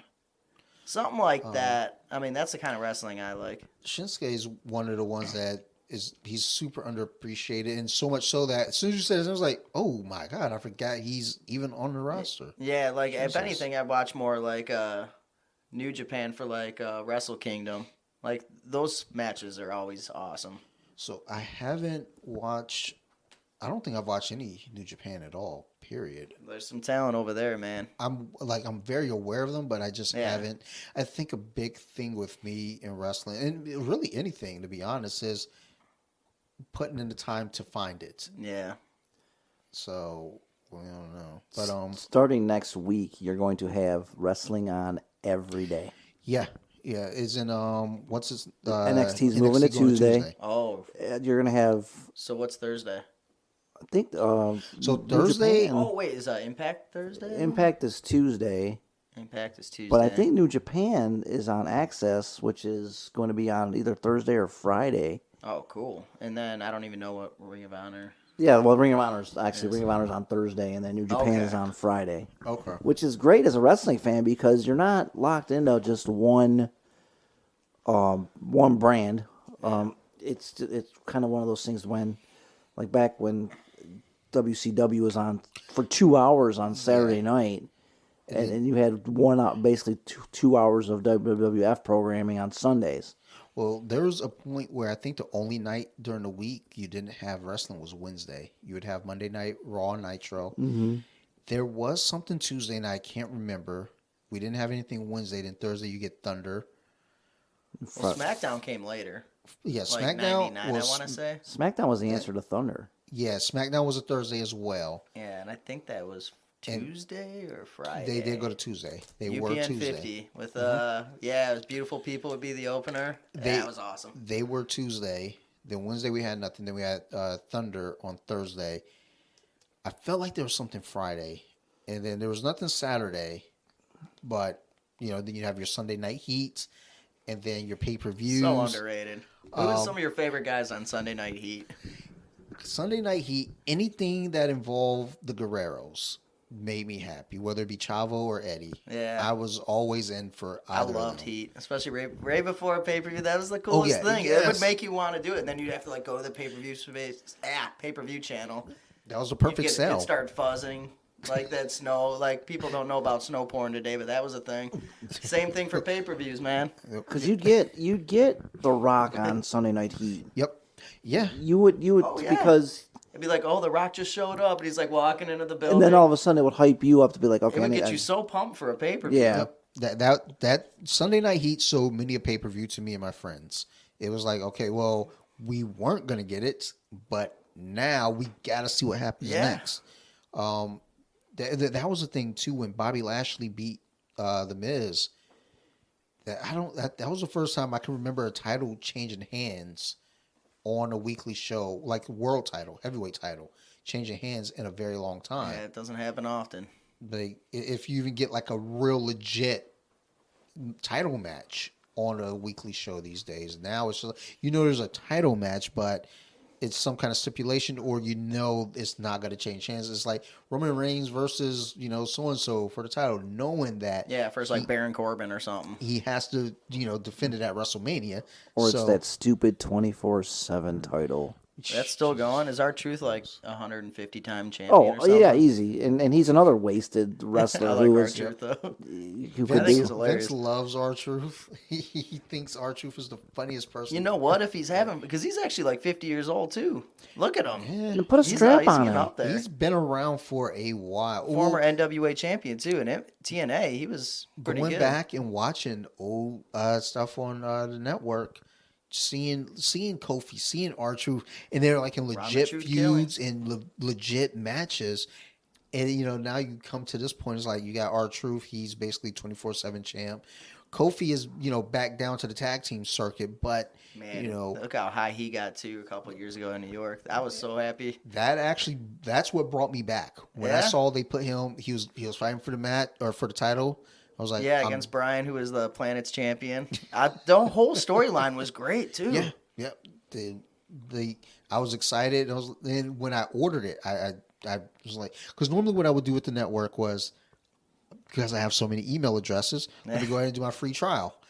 This was one that I was like, I'm not even going to waste the time of doing a free trial. Let me just pay my money. Yeah.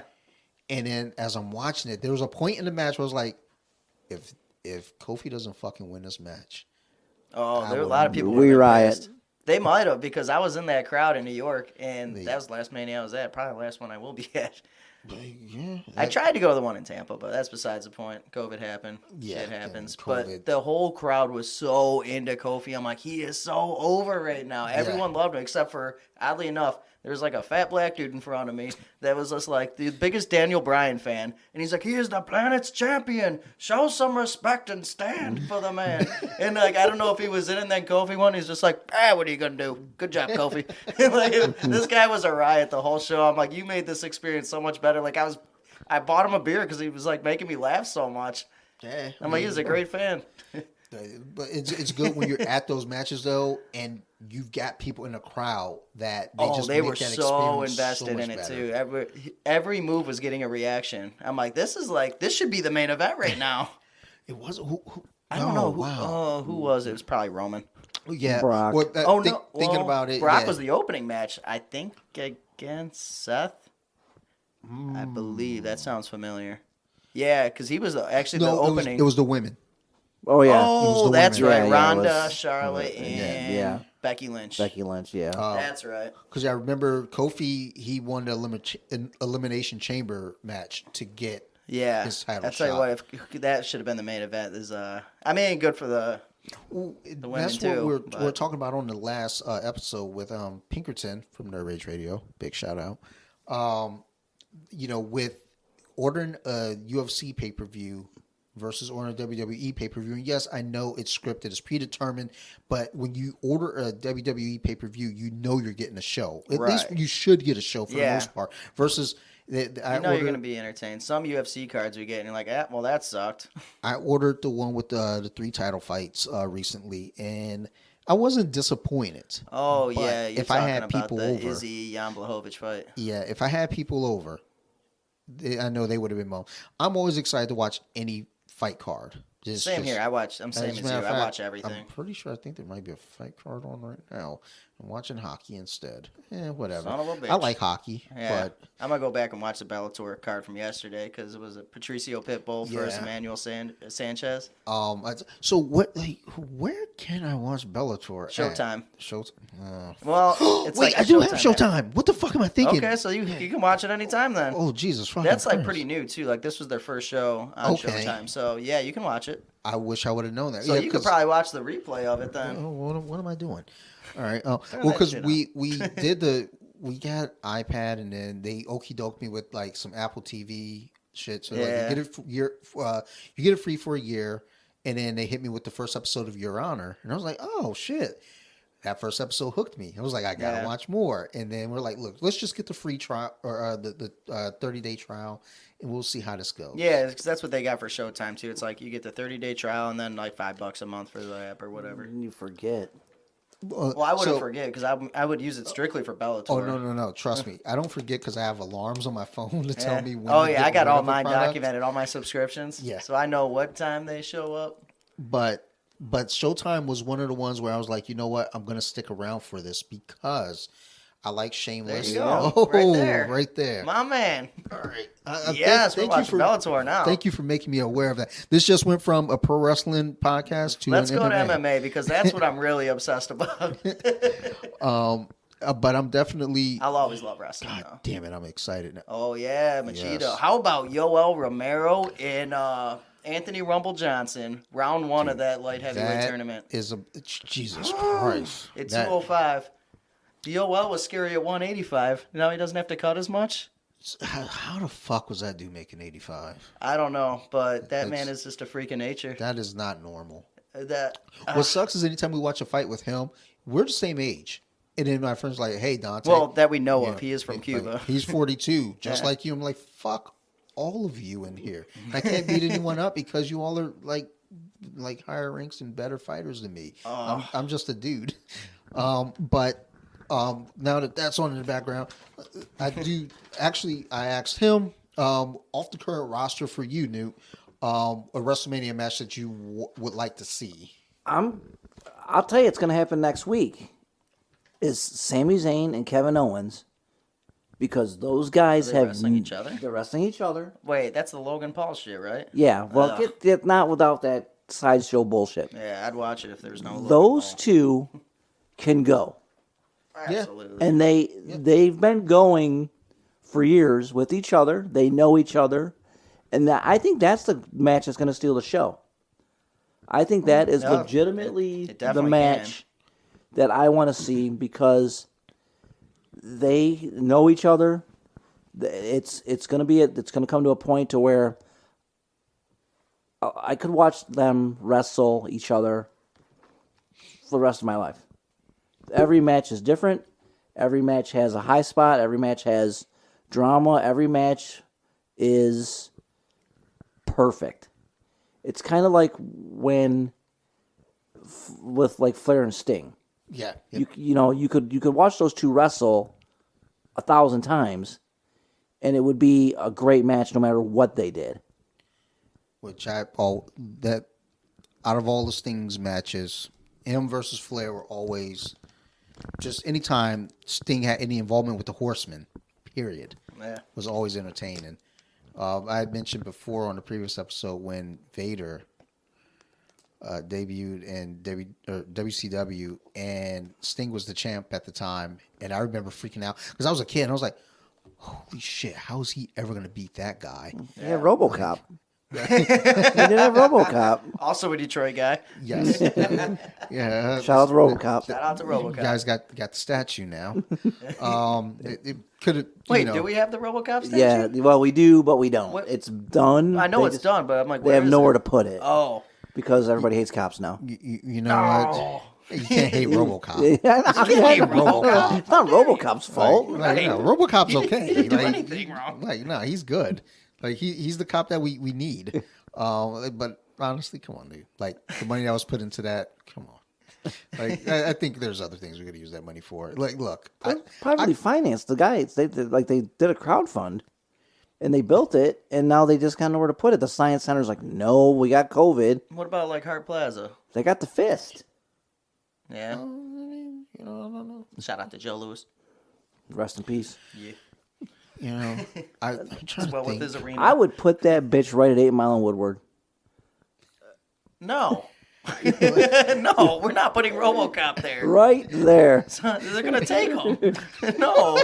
Right there. Downtown. Because that's You where just want him close to you. That's where Coleman said, "Take your asses up against 8 Mile."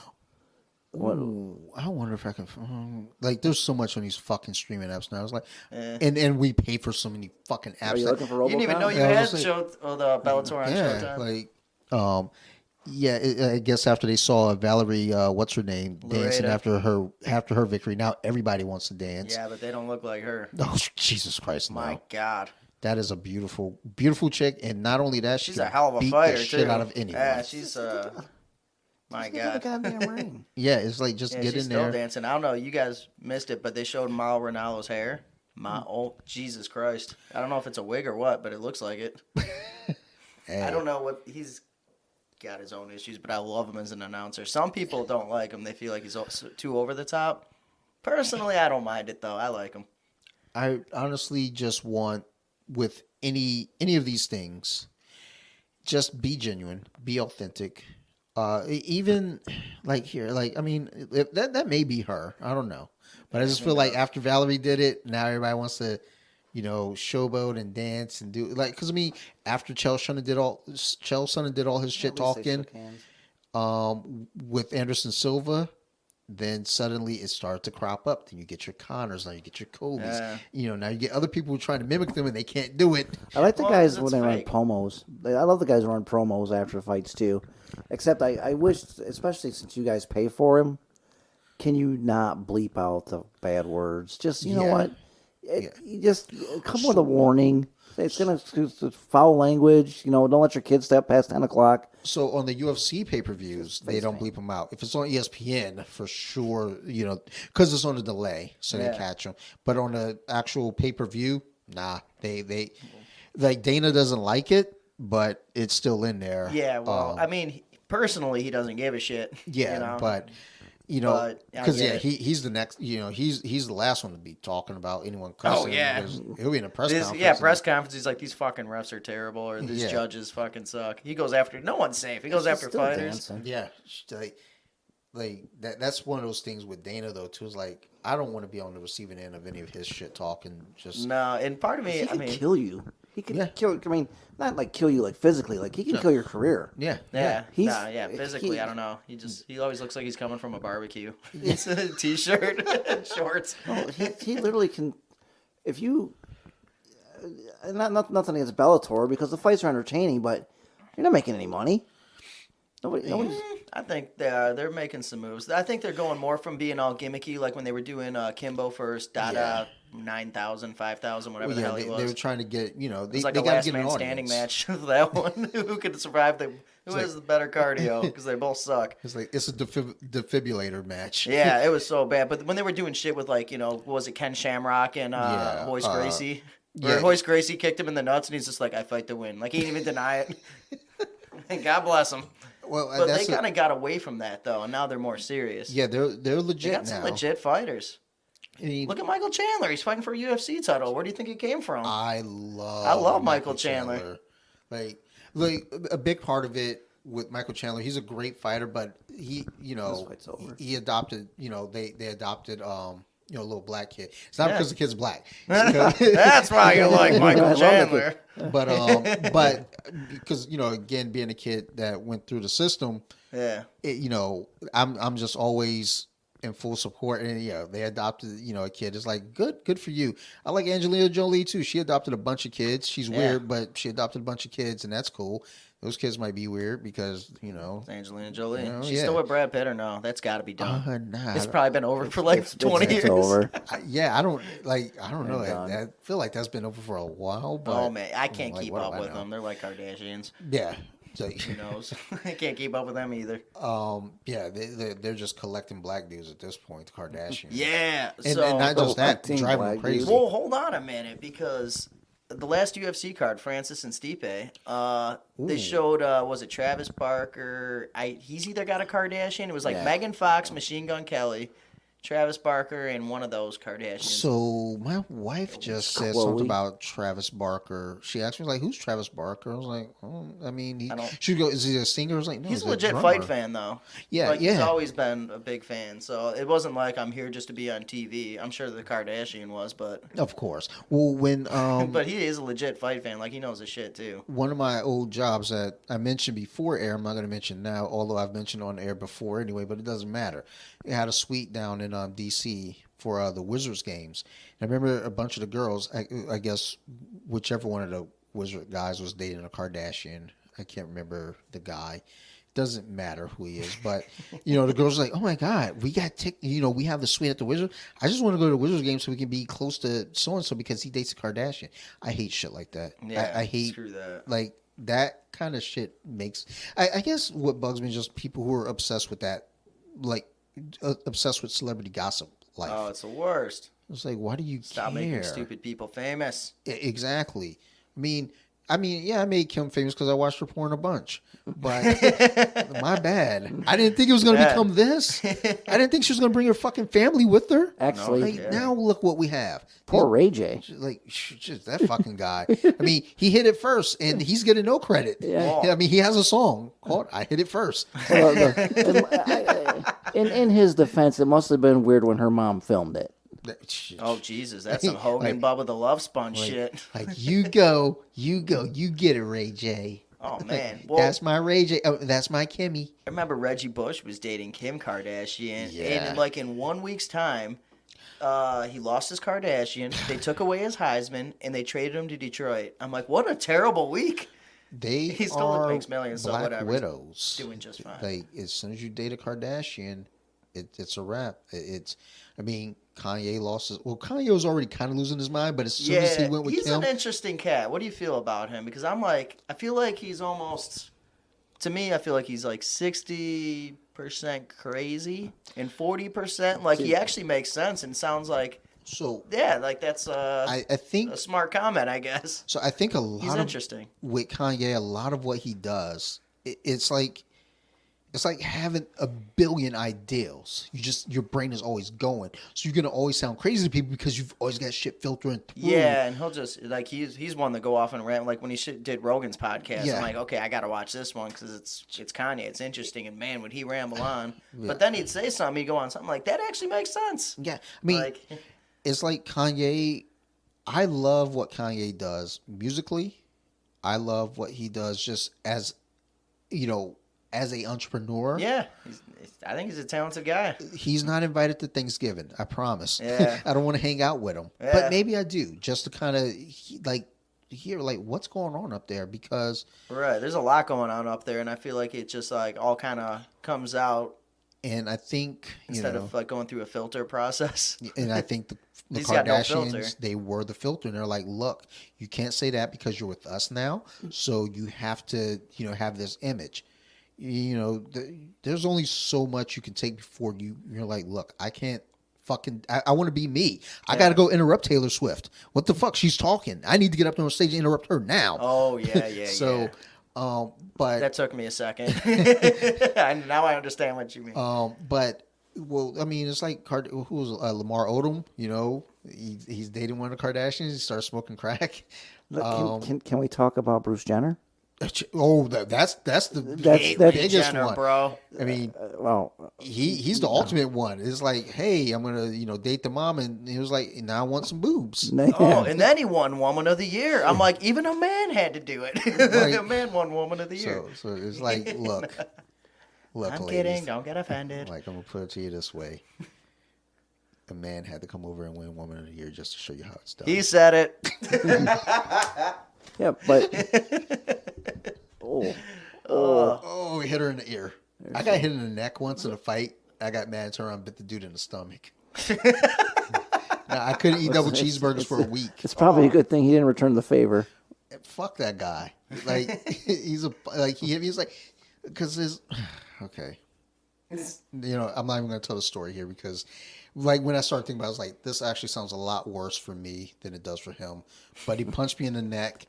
I tripped him to the ground. I started punching him. Then I realized, well, fuck him. I rolled his coat up, found flesh, bit him in the stomach, and my wife's further down the hallway, and all she could hear is, this fucking dude's biting me. Wait, so this wasn't in a sparring session? Nah, fuck that guy. It was at a party. Is it a party? A party At first, a because party that I I know we threw. both trained, so I was like, all right, so like maybe he was just having a bad day and you bit the guy.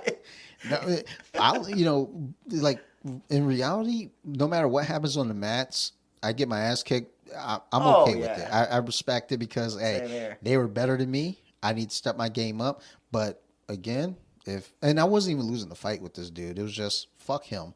Don't punch me in the neck. He punched me in the neck. So, Yeah. foot sweep, boom, take him down, and then I bit him in the stomach.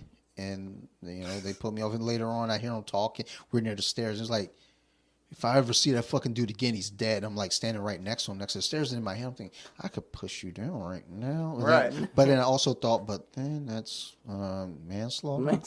I like that when you're in a position to make that decision. You're like, oh, do I really Great want body to? count album though. I really want to do this? And then I walked past him down the stairs, and then I saw him in the mall a week like that weekend. Oh, And what are the odds of that? like in Columbia, Maryland. 50-50? Yeah. You So, are, you aren't? and I try to make it clear that I was there. I don't think he saw me.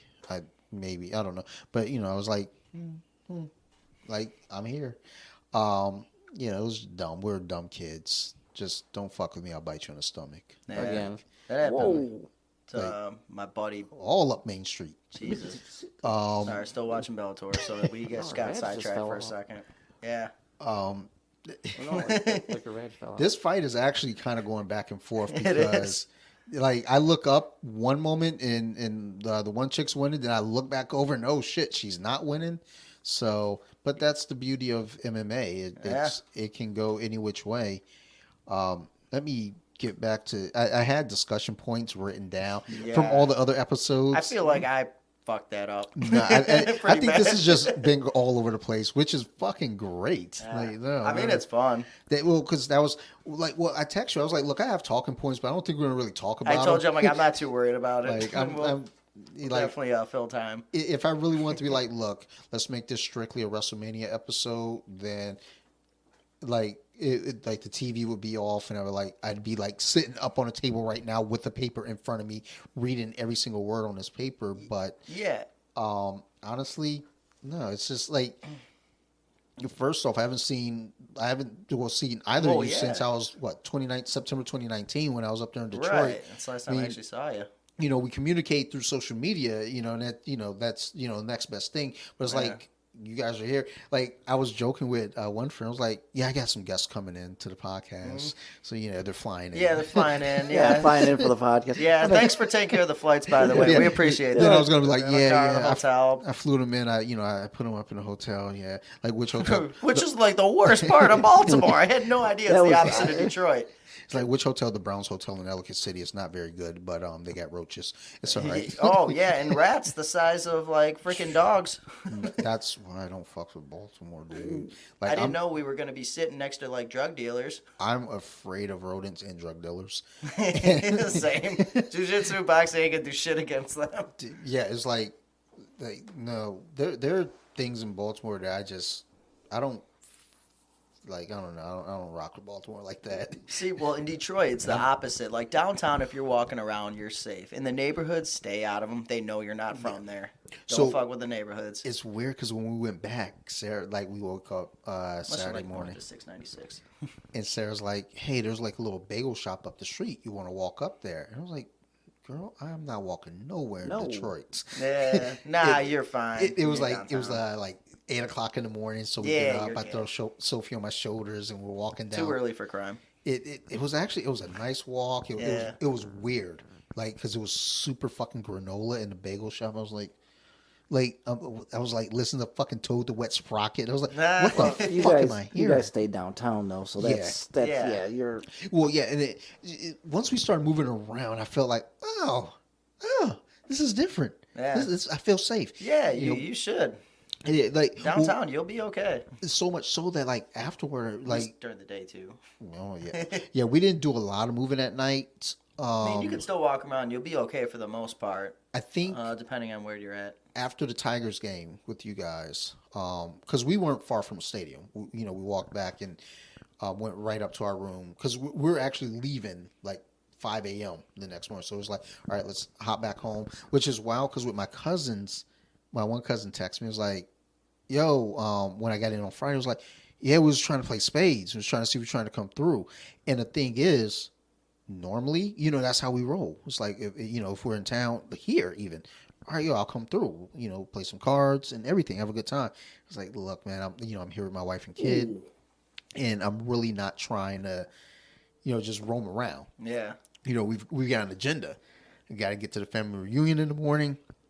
And then even with texting with you, it was like, okay, I reached out to my foster sisters in Flint. It was like, okay, I'm in town. Like, what's up?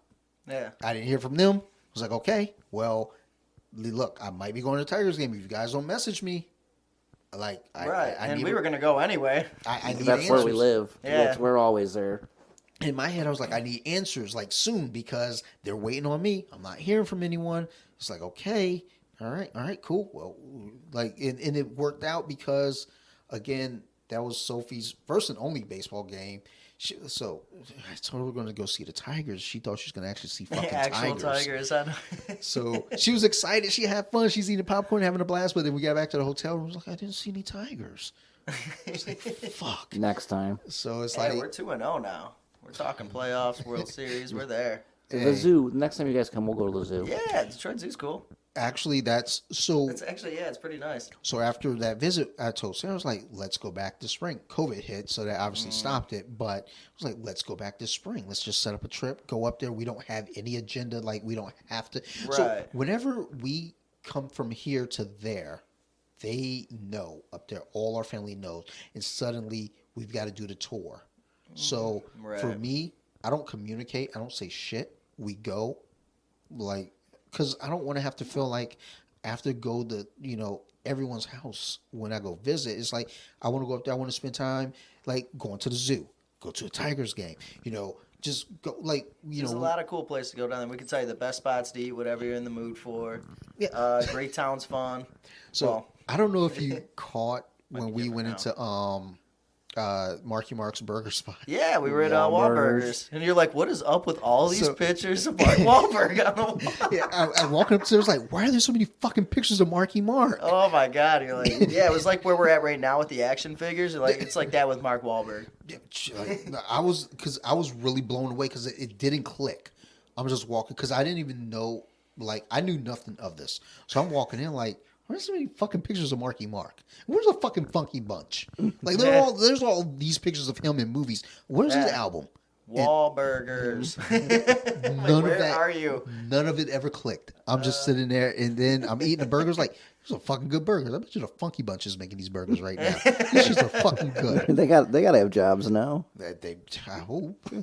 Like, I just watched not a documentary. I watched a documentary that had it was a fucking Punky Brewster thing, Kid 90 on Hulu. Oh, I saw it. It's amazing. Oh, I love It's dude, crazy so good. how many people she knows kill themselves. Yeah, it's so Or watching knew, that. I should say. Like, yeah, she don't know anymore. But watching that, it was like, it's just, it was a time capsule in itself, just looking at the world at that time, but then also looking at the world at that time through how she was experiencing it. Because you could, it wasn't like this was in the 80s and 90s where you're walking around the camera and She saved every voicemail. She saved everything. She documented everything. Yeah. What the crazy part is, so many men creeped on her and could not wait for her to turn 18. so you know what's weird I mean, is Charlie Sheen, Nicolas Cage, Danny Boy. I mean, I know she was probably in her 20s when... so that's a question that I had about that though, because the order that it was like presented was that the order that, because Danny Boy, if it's going in that order, like she was like under 18. Well, so was when she was with Charlie Sheen. So that's what I'm wondering, is like were you kind of jumping around with the time? Or When I didn't complete it. I started watching it, and I actually watched the show. The show's not bad, by the way. If you haven't watched it yet, I haven't yet, but it's actually kind of decent. I like Freddie Prinze Jr. I really do. I think he's a He's a WWE guy. former writer. and jiu-jitsu. he does Purple jiu-jitsu? belt, Yeah. maybe a brown belt by now, but he was a purple belt last I heard. And he seems like a he just went way legit up in my book. decent kid. My man rolls. And but with the documentary with Sully Moonfry with that 90s, so many of those kids were all intertwined. They all went to the same auditions. They all knew each other, and like this, I got this part, but I really wanted this part. But Leonardo DiCaprio got this part, and you can just kind of see the evolution of these 90s kids now, to where some are long gone, some you'll never hear from again. And some of them continue to go and get better and to practice their craft. Well, Zach Morris, Mark Paul Gosselaar, he's made a very good point that, we've talked about Sophie, because she's a performer. This kid, when I first got this set up with the old mixer and everything, the first thing she did, I think I still have the recording, and I turned the mic on. And she just went into it. You would think she knew the beats and everything. When to turn her voice a certain way. She just like holy shit. This So we kind of talked. I was like, what do we do with this kid? Because for me, I've always been a natural athlete, but I never had anyone to direct me and let me. I didn't know I was an athlete until I was much older. Like when I was already clumsy and tripping over shit. I was always physically gifted to play sports. I just didn't know how to play sports. So it's like now knowing this kid, she's got something. But Mark Paul Gosselaar, he was talking about on Saved by the Bell. He was like, when we walk through those double doors, the producer said to him, when you walk through these double doors, you are an adult. You're no longer a kid, and that doesn't, kid world is gone. He was like, that's why I don't want my kids in this business. I listened to his podcast. I actually... Yeah, you just did, actually. He has never seen that show, Saved by the Bell. He does not watch the past episodes.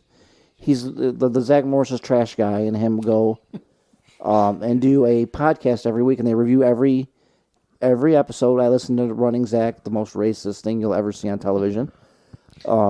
Episode Friday with Dashel, and he has never watched that show. So he's literally going back and watching this, and you can tell emotionally that he is invested now, because to him it's just a job. Yeah. I mean, and I know a lot of people enjoy what he did, but he's like, I could have done better. This is different. And he's the one guy from that show, besides Tiffany Amber Thiessen, who actually kind of didn't have a pause in their career. I mean, Elizabeth Berkley got hurt with Showgirls, and Mario Lopez has always done something, but He's it's not everywhere. But yeah, but he's blue belt jiu-jitsu. Maybe he'll do hopefully anything. purple by now. anything. And so's Zach. Yeah, they actually wrestle each other. Yeah. Or, wow. or judo. I put up a post Judo? about They that. judo. You can tell the guy that doesn't train. They He does judo. They roll around on the mat and hold each other tight. I don't know what they do. They were hugging like Yeah. I think they were scissoring at one point. It was really fucking Scissors, weird. you can't And they say- start playing with their feet. Yeah, it's Like, crazy. creepy. But with his career, because he went right from Saved by the Bell, a little bit of a growing up period when he decided to race cars, Yeah. right to NYPD Blue. Yep. Which I honestly think once they're done, he should go ahead and rewatch those shows, because that is one of the most underrated TV shows ever. With that whole '90s, getting back to that whole '90s thing, is these kids now are riding the nostalgia wave, but you got to wonder what they did for the 15 to 20 years between the end of the '90s and now. I look at just, being a kid in the 90s and in the early 2000s. I guess I was an adult in the early 2000s. But during that period, because, again, looking at the Punky Brewster Kid 90 and then, like, kind of relating my own mindset to that and just looking at it and thinking about it, it's very... Now, being in my 40s and looking back on that, and then think about, the celebrities too, and then thinking, I wish I would have appreciated it more. And I wonder that with these celebrities, now as adults who are kid celebrities, if they realize how good they had it. And if they realize, like with Soleil Moon Frye, obviously, again, with documenting everything and now releasing it all in this documentary, she knew she was on to something. I don't know if she knew then at that time, but, as she got older, she knew she had something like there. Because, like I said, she kept all the text, voicemails, all the messages, everything.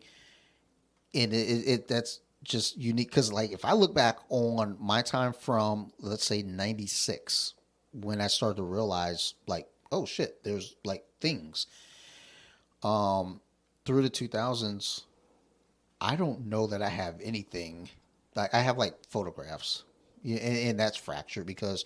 you have the old disposable cameras. Cameras. Oh, I think I yeah. still have a bunch of those that need to be developed. And you never know what's There going to might be be on some those. gems on there, or some opposite. I don't know what might be on there. Like, who knows? Burn it. But probably like a lot of like thumbs, like fingers in the camera, Oh in the yeah, you lens. always get those. Yeah, like that, as soon as digital cameras came out, I was like, holy shit! There's Mauro Ranallo's hair. I can get rid of this. Oh shit, Oh, dude! for I'm sure. so happy to have. Like, thank you for letting me know You're that welcome. Bellator was on Showtime. Just because now, because I've been saying this. I said this to Sarah a month ago. I was like, I need Bellator to have a Fight Pass type thing Well, now so I you can go got back one. and fucking watch their old fights because Oh yeah, I like the MMA, whole library. Yeah. but I don't want to be that guy. Like, I like MMA, but I only have access to old UFCs because there's Bellator, there's Elite XC, which a lot of stuff is on UFC Fight Pass because they just started buying everything. Yeah. But I love Vince McMahon. Yeah, you got like Yeah. EBI Submission Underground, like Chael Sonnen's deal. Yep. Quintet. Quintet. Quintet. That's fun. I watched The teams. I watched a couple of those. Yeah, They're actually- I love it. enjoy it. Oh, the worst was like I think it was Quintet 3. And it was like Team Alpha Male just destroyed because Uriah Yeah. Faber's just like, we got Gordon Ryan. You're all Yeah. gonna die. Dude, he just signed. Oh, he just signed with one? Signed Yeah. with one. I'm more. So as I was watching, what was I watching on TNT the other night? I had TNT up. Oh, I was watching oh, God damn it! I was watching the fucking Michigan game. Oh, jeez. So to be fair, I had Michigan losing that game, but not the UCLA. I had Alabama there, and I had Alabama beating Michigan. Ah, I did okay. too. I had Alabama winning it all. So my Final Four is short one. I lost Alabama in that because they also lost to UCLA, and then when there's like Michigan UCLA, and it's like I'm looking at this like you would think Michigan should go into this game heavily favored, but having watched Michigan play, and they did well. Oh yeah, they did. But the thing is, they did well off of athleticism. They didn't do well off of being good fundamentally as a basketball team. Yeah. And you saw that in the UCLA game where, it's like, that, especially the start of the second half, like the end of the first half going into the beginning of the second half, you could just see the wheels falling off. And granted, they closed that gap, and then it became a very close game. But down the stretch, you could see they're not built for this pressure yet. Right. Next year, I don't know that they're going to be there yet either. But if this team can somewhat stay, with the foundation, you got Dickinson. Which I think they will, and they're going to get a lot of good recruits now. Juwan Howard's doing an awesome job. We were talking about him earlier today, or maybe it was yesterday, but he's doing a kick-ass job in Michigan. Yeah, good for him. Good for just that, coming to what it came to. While we're watching the game, they called a timeout. It was like the last minute. I looked at it, but it was like, at least he called it. I was like, dude, because Chris Webber's out there calling timeouts again. They didn't have the timeout marker anywhere, so I was like, oh no! So I'm sitting there looking. I was like, I don't know if they have any timeouts left. So they called a timeout, and I got nervous. I'm like, it's happening again. All right, they have timeouts, and then my buddy's like, I bet you Chris Webber's hoping somebody does it, so the pressure's off of him now. I was just Google Chris Webber timeout if you don't know what we're talking about. No one, dude, I cried. I fucking cried myself to sleep that night. He probably did too. He better. Because I was in 8th grade, 9th grade, and in that period where, bandwagon fans, Wine is kicking in. But everyone was a Carolina fan suddenly because they're number one. It was like, y'all motherfuckers wasn't there last year when Duke won. Yeah. Y'all were Duke fans. So when Weber called that timeout, so first off, he fucking traveled. And as soon as I saw him travel, I just fell on the bed. And I saw they kept going. I was like, oh shit. And I jumped up. I was like, okay, here we go. All right, just pull up for that 3. All right, just give yourself a chance. Then he called a timeout. And, there's all this commotion. I was like, well, what the fuck's going on? What the fuck? And, then they explain, they don't have any time. I was like, what the fuck does that mean? I'm a kid. I don't know. I was like, and then as soon as I saw them pulling up for the fucking free throws, I just sunk. Mm-hmm. And then as soon as it was final, I just turned the TV off, curled up, and just cried myself to sleep. I mean, as good as a player as Chris Webber was, that's going to be what he's known for, is that timeout. And taking money from the boosters. Don't feel bad. Yes. Don't feel bad for Chris Webber. I don't feel bad for Chris Webber's fine. Chris Webber's made his money. No, I feel bad for me because I cried myself to sleep in 9th grade. Fuck Chris Webber. He got enough money. He's good. Yeah. He was getting money from boosters, and he made money in NBA. Oh, this is a great discussion point because we were talking about this yesterday. I know we're going 3 hours in now with Bellator on. No, we're 2:20. Okay, we're okay then. We got time. We're good. But what's the record, by the way? So in a straight shot, 240. We got this. The complete record, 5 hours. Shit. I split. You can't do that. I split episodes up. Yeah. Shout out to Jits Bitch. That's right.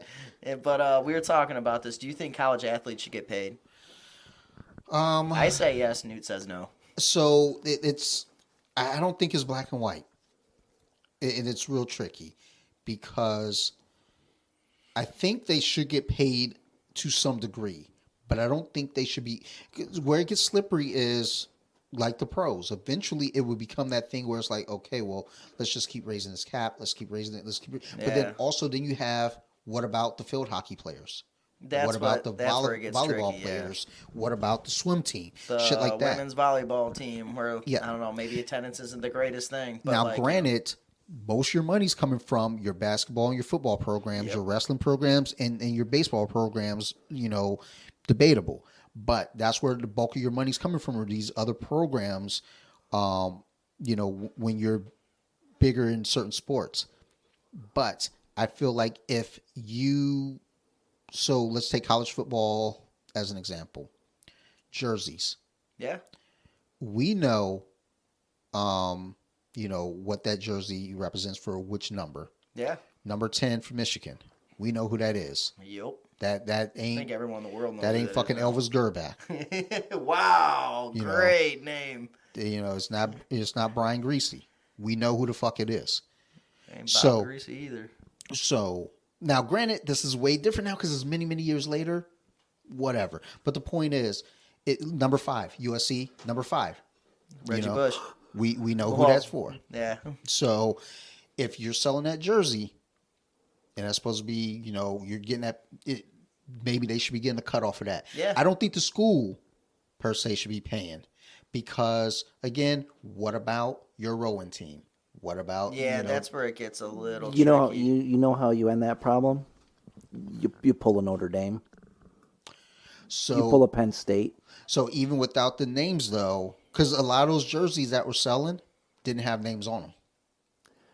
Yeah, but I get it. I get that. And my point to him was, You said then you not going to school for free. you're not going to school for free. You could do that Okay, too. you're not, and Chris Webber's full of shit. Okay, because he's like, well, I had to borrow money to get a pizza. My man, you ate at a training table.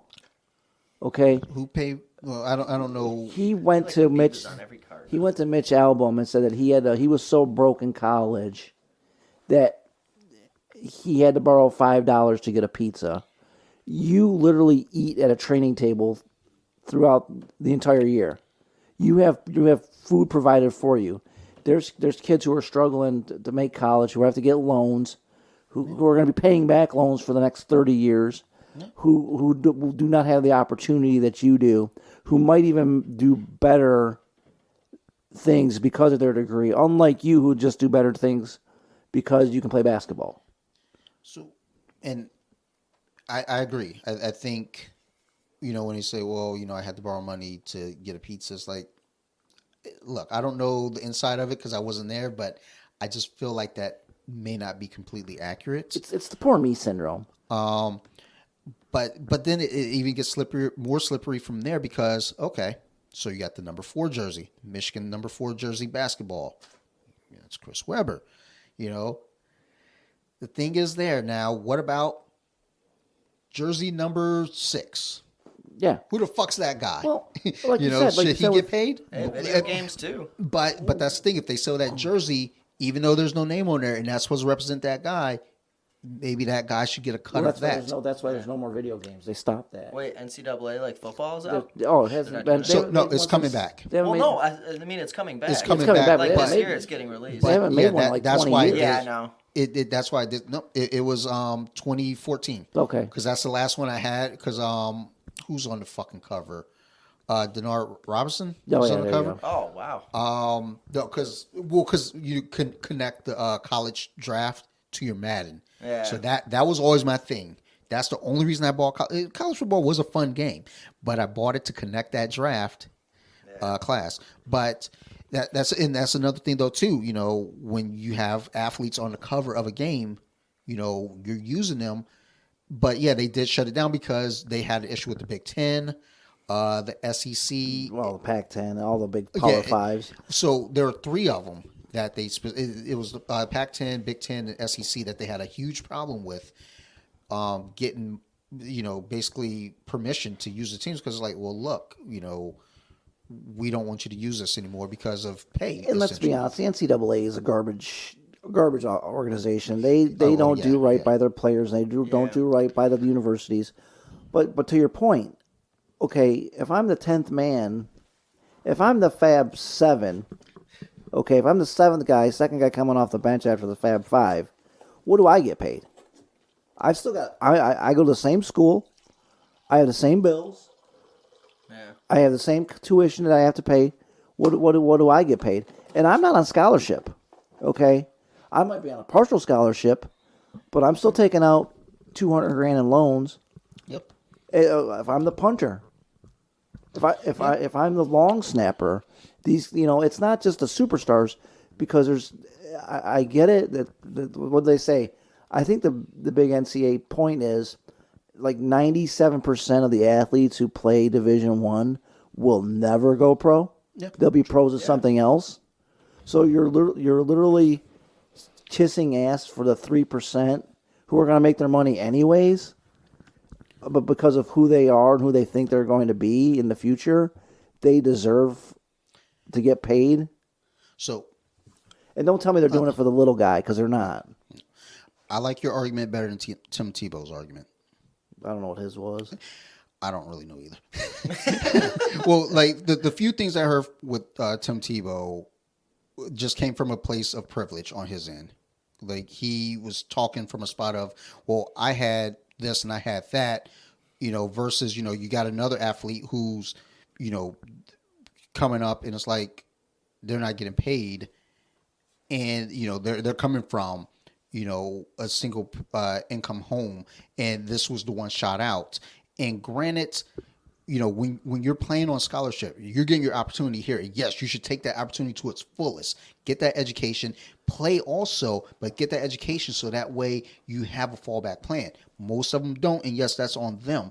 But, his argument was basically like, he was like, well, I didn't have to struggle with these things, they shouldn't have to struggle with these things either. And just the way his argument came off made me angry. It's like, you know what, fucking pay the guys now versus sympathize and say, because I wasn't coming from it from a logical spot when I thought about it, hearing his argument. It was more like, you know what, shut the fuck up, guy. You're coming from a position where you... Is it white guilt? For him? Yeah. So no, he doesn't think the players should get paid. Oh, okay. But his argument was basically saying because of his experience. He was like, well, yeah, my jersey was the number 3 top selling jersey behind Kobe and Tom Brady at the time. And I don't need any, I didn't want to see a dime of that money. It's like I didn't need that money. It's like, yeah, you didn't need that money. But he could have gave it to somebody else, and I get it. But here's and that's the thing. When people, are in that position, yeah, if you want to give that money away, cool, give that money away. But don't say that, because you're in this position that somebody else shouldn't be in that position. Now, his argument, I disagree with. Like your argument here, like us discussing this, I'm more in line with what you're saying. Just because, not because you're here. Like, John's gonna fuck me up if I disagree with him. Trust me, I'm not. Put some judo on you. But no, it's more. It feels like more of a like, okay, more thought out argument versus just. And that's not to say Tim Tebow didn't think out his argument. Again, he's only speaking from his experience. And I'm not a D1 athlete either. I think just looking at it, even from my perspective, it's like I personally feel like they should get something, but it becomes slippery because where's the line? Because even if you say, I don't think they should get paid like fucking pros, even though the universities are making bank off of them. Yeah. I don't think they should Still get 100,000 people at the big house, over 100,000 for every Michigan game. Yeah, and that's the thing is like who's like in the program when Alvin Mack, he made this argument in the movie of a booster hands him some money, and Omar Epps, his character comes up, was like, yo, we can't take that. And Alvin Mack, who is the character, goes, man, do you know how fucking much this university makes if we make a fucking bowl game? Yeah. And we don't see a dime of this. Uh-huh. So with that argument, yes, I think they should get something. I don't know that they should. I definitely don't think they should be getting anything near what a pro athlete should get. Right, I agree. And granted, again, they're in on scholarship. I think just, all the athletes, with all that the university is making, at least all the athletes, scholarship or not, should get, room and board, at least. Yeah. Fuck it. Just give them, at this point, for all that you're fucking making, fucking, educate all your fucking athletes. I don't know what the logistics are on it because I'm clearly, not in that business. But... I'm sure some single mom somewhere can work that budget out because that's what single moms do. Yeah. They make those budgets work. I don't give a fuck who you are. They make it work. They need to be budgeting the U.S. fucking, shit right now. But I'm sure there's something they can figure out. Because, again, back in the 90s, they were making $3 million just for a bowl game alone, let alone, getting getting fans to come in and watch the athletes at a regular home game. And now everything is sponsored. You got Tostitos Fiesta Bowl, the FedEx Orange Bowl, the AT&T Rose Bowl.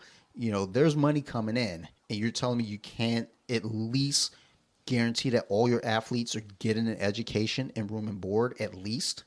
I mean, again, they don't necessarily have to, have walk around thousands and millions. No, I'm not saying that at all. I think that's fucking horrible. But I think at the very least, if you're pulling in money off these bigger programs, your field hockey athletes should be getting education for free. Then, your your rowing team, your volleyball team, everyone, should be making it. And then the question becomes, well, what if you're a program that's not doing well? Well, then obviously they're not fucking getting paid. Yeah, you're not bringing money to the table. You're not getting any. Fucking either. do better. And hey, guys out there listening, remember, I don't know shit, so don't take this to neither do fucking we. heart. But I think at the very least, if you're gonna do something where you pay the athletes, I don't mean just like and then as it goes with jersey sales. That's another topic that's really weird because again, if number 10 is getting X amount of money, but number 6 isn't because maybe number 6 doesn't even have a jersey. What do you do? But I think if the program is making, all this money off, the athletes, I don't say like, okay, well, make sure you're paying that star, pay, again, make sure, your volleyball players are taken care of now. Make sure your softball players are taken care of now. Yeah. Make sure that, your wrestling team is taken care of now. I mean, fucking Stanford, did they cancel their wrestling team, I believe? And that's fucking dog shit.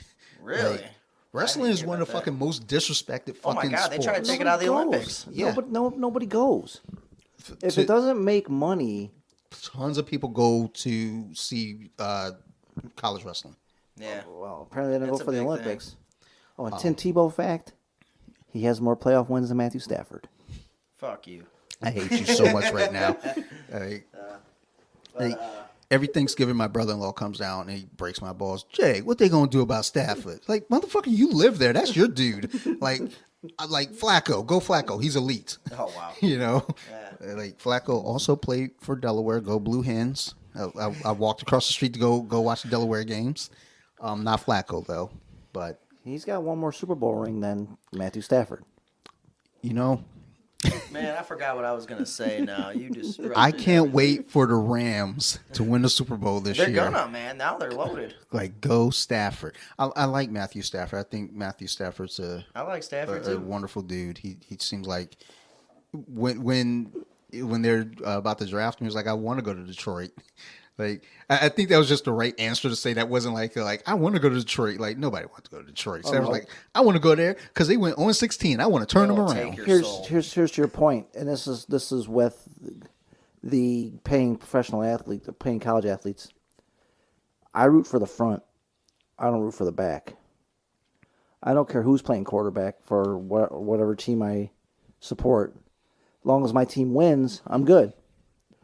I mean, so my buddy and I were talking about that the other night too, because he's a Redskins fan or a football team fan. Football team. You knew I was going to correct you instantly.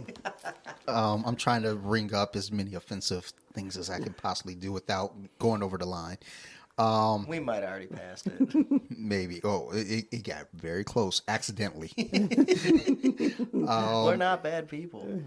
I don't think I'm a bad person. I don't think so. I haven't kicked a puppy yet, so I think I'm. No, I'm I a tried to pretty save fucking one good today. person. Yeah, you did. Exactly. Yeah, so there Oh you go. God. One redeeming That's factor. terrible. We don't deserve dogs. They're the best. Yeah, no shit, dude. Like, I don't know. Dogs are just too good for us. But we're talking about Alex Smith and his brother, my buddy's brother and friend. Were like, Alex Smith was 5-1. And one thing I was like, I hate when we attach records to quarterbacks because the quarterback isn't out there making tackles. It's a team sport, man. Because the Ravens, and the Bucks, well, not this past Bucks team, but those were defensive heavy teams. We weren't talking about Brad Johnson after the Bucks won the Super Bowl. We weren't talking about Trent Dilfer after the Ravens won. No, but those were the quarterbacks that were always brought up when it's just like, you can do it with an okay average quarterback. And Mark Rippon back in the 90s when the Washington Redskins won, when they beat Barry. Look, that's actually the first time like football became a thing for me because I remember sitting in my room in Delaware when the Lions steamrolled the Cowboys. I was excited, and then the Redskins steamrolled the Lions. Oh, was our twice quarterback? that Rodney year. Pete or Eric Scott Kramer, Mitchell? Eric Kramer. Eric Was it- Kramer. Yeah, probably. And then I moved here, not knowing that like this was that this was the era because they didn't have a football team for Baltimore because they lost the Colts. Yeah, because of Colts.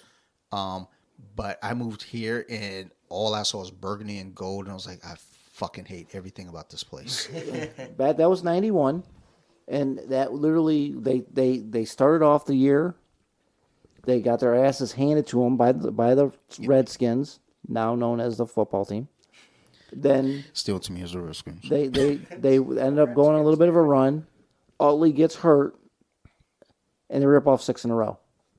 7 if you include the playoff game. Which, it's sad that they had to bond over an injury, but It's weird with when you look at teams like that. Detroit's always been that team. I always say with Detroit, they don't have a winning attitude. They don't have a winning culture. When you look at teams like the Steelers, the Ravens, the Patriots, they come out there and say, we're winning this week.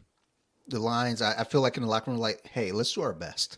Yeah, they're just kind of out there like we're just here so we don't get fired. Sean Connery and The Rock said it best.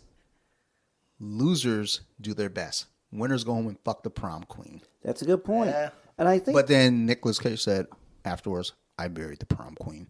I'm still a fucking loser.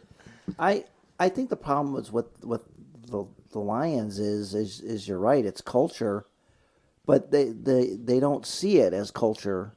It's always somebody else's fault. Yeah. It's always always the we refs' got fault. refs versus Detroit, and I think that's the problem with the city of Detroit too. Is a lot of it. Well, it's not our fault. Let's go ahead and blame somebody else, as opposed to self accountability, which I think what we have now with Dan Campbell as head coach. You mean the Big Lebowski. Yeah, well, him, yeah. Well, even when the clown Wayne Fonts was a head coach, everything was a joke to him. It was Mr. Ford this, Mr. Ford that. What do you mean I'm fired? The big bucks here. No, if my team gets blown out, that's on me. Yeah, I got to coach them up. I got to coach better. And I think there's been moves that have been made that have not worked out, but at least they're trying something. Even when they hired Matt Millen, they tried something different. It didn't work out, and then it kind of just festered for years. And now with the moves, even when they hired the former regime because everybody wants, they can't come up. We've had a million coaches. They can't come up with their own way. Ross, Steve Mariucci, shit. There's a million. We just had Marinelli. Oh yeah, Rod I Marinelli. mean, we had 3. We've had They always start with an M. Morningweg, Marinelli. in the past 20 years. Yeah, I don't know how many coaches, but like we had at least 3 coaches, at least 3 head coaches that have coached in a Super Bowl with Bobby Ross, Marty Morningweg, Matt Patricia. Matt Patricia. no, I'm talking about as a head coach though. Mariucci. Mariucci. Oh, okay. Bobby Ross and Caldwell. And that the thought was coming off of that. It's like, okay, we've got these guys that should be in place. And Caldwell, he had a 9-7 record. It was a winning He got record. he got He is terrible at clock lambasted management, with the GM. Mm-hmm. I mean, he wanted to bring his own guy in. He wanted to bring Matty Patty in, and I don't blame him. But what I'm tired of, especially with the football team in Detroit, they always do it other people's way. We see people winning in New England, so we're going to do it the quote unquote Patriot way. We see a Tampa 2 defense. We're going to bring in the guru of the Tampa 2. There's not an original thought to Detroit either around offense or defense. Nope. I have a friend of mine. We watch the games every Saturday or every Sunday. Sorry. You can literally say, okay, I'm going off tackle the first 2 downs, and third down I'm going to run a draw. I could coach that team to 6 wins. That's what I always say with Detroit. It's like you've got to come in with just the passion to do it, and just the like you said, they're always trying to build off of someone else's steam, and it's like make your own steam. It's not even just them.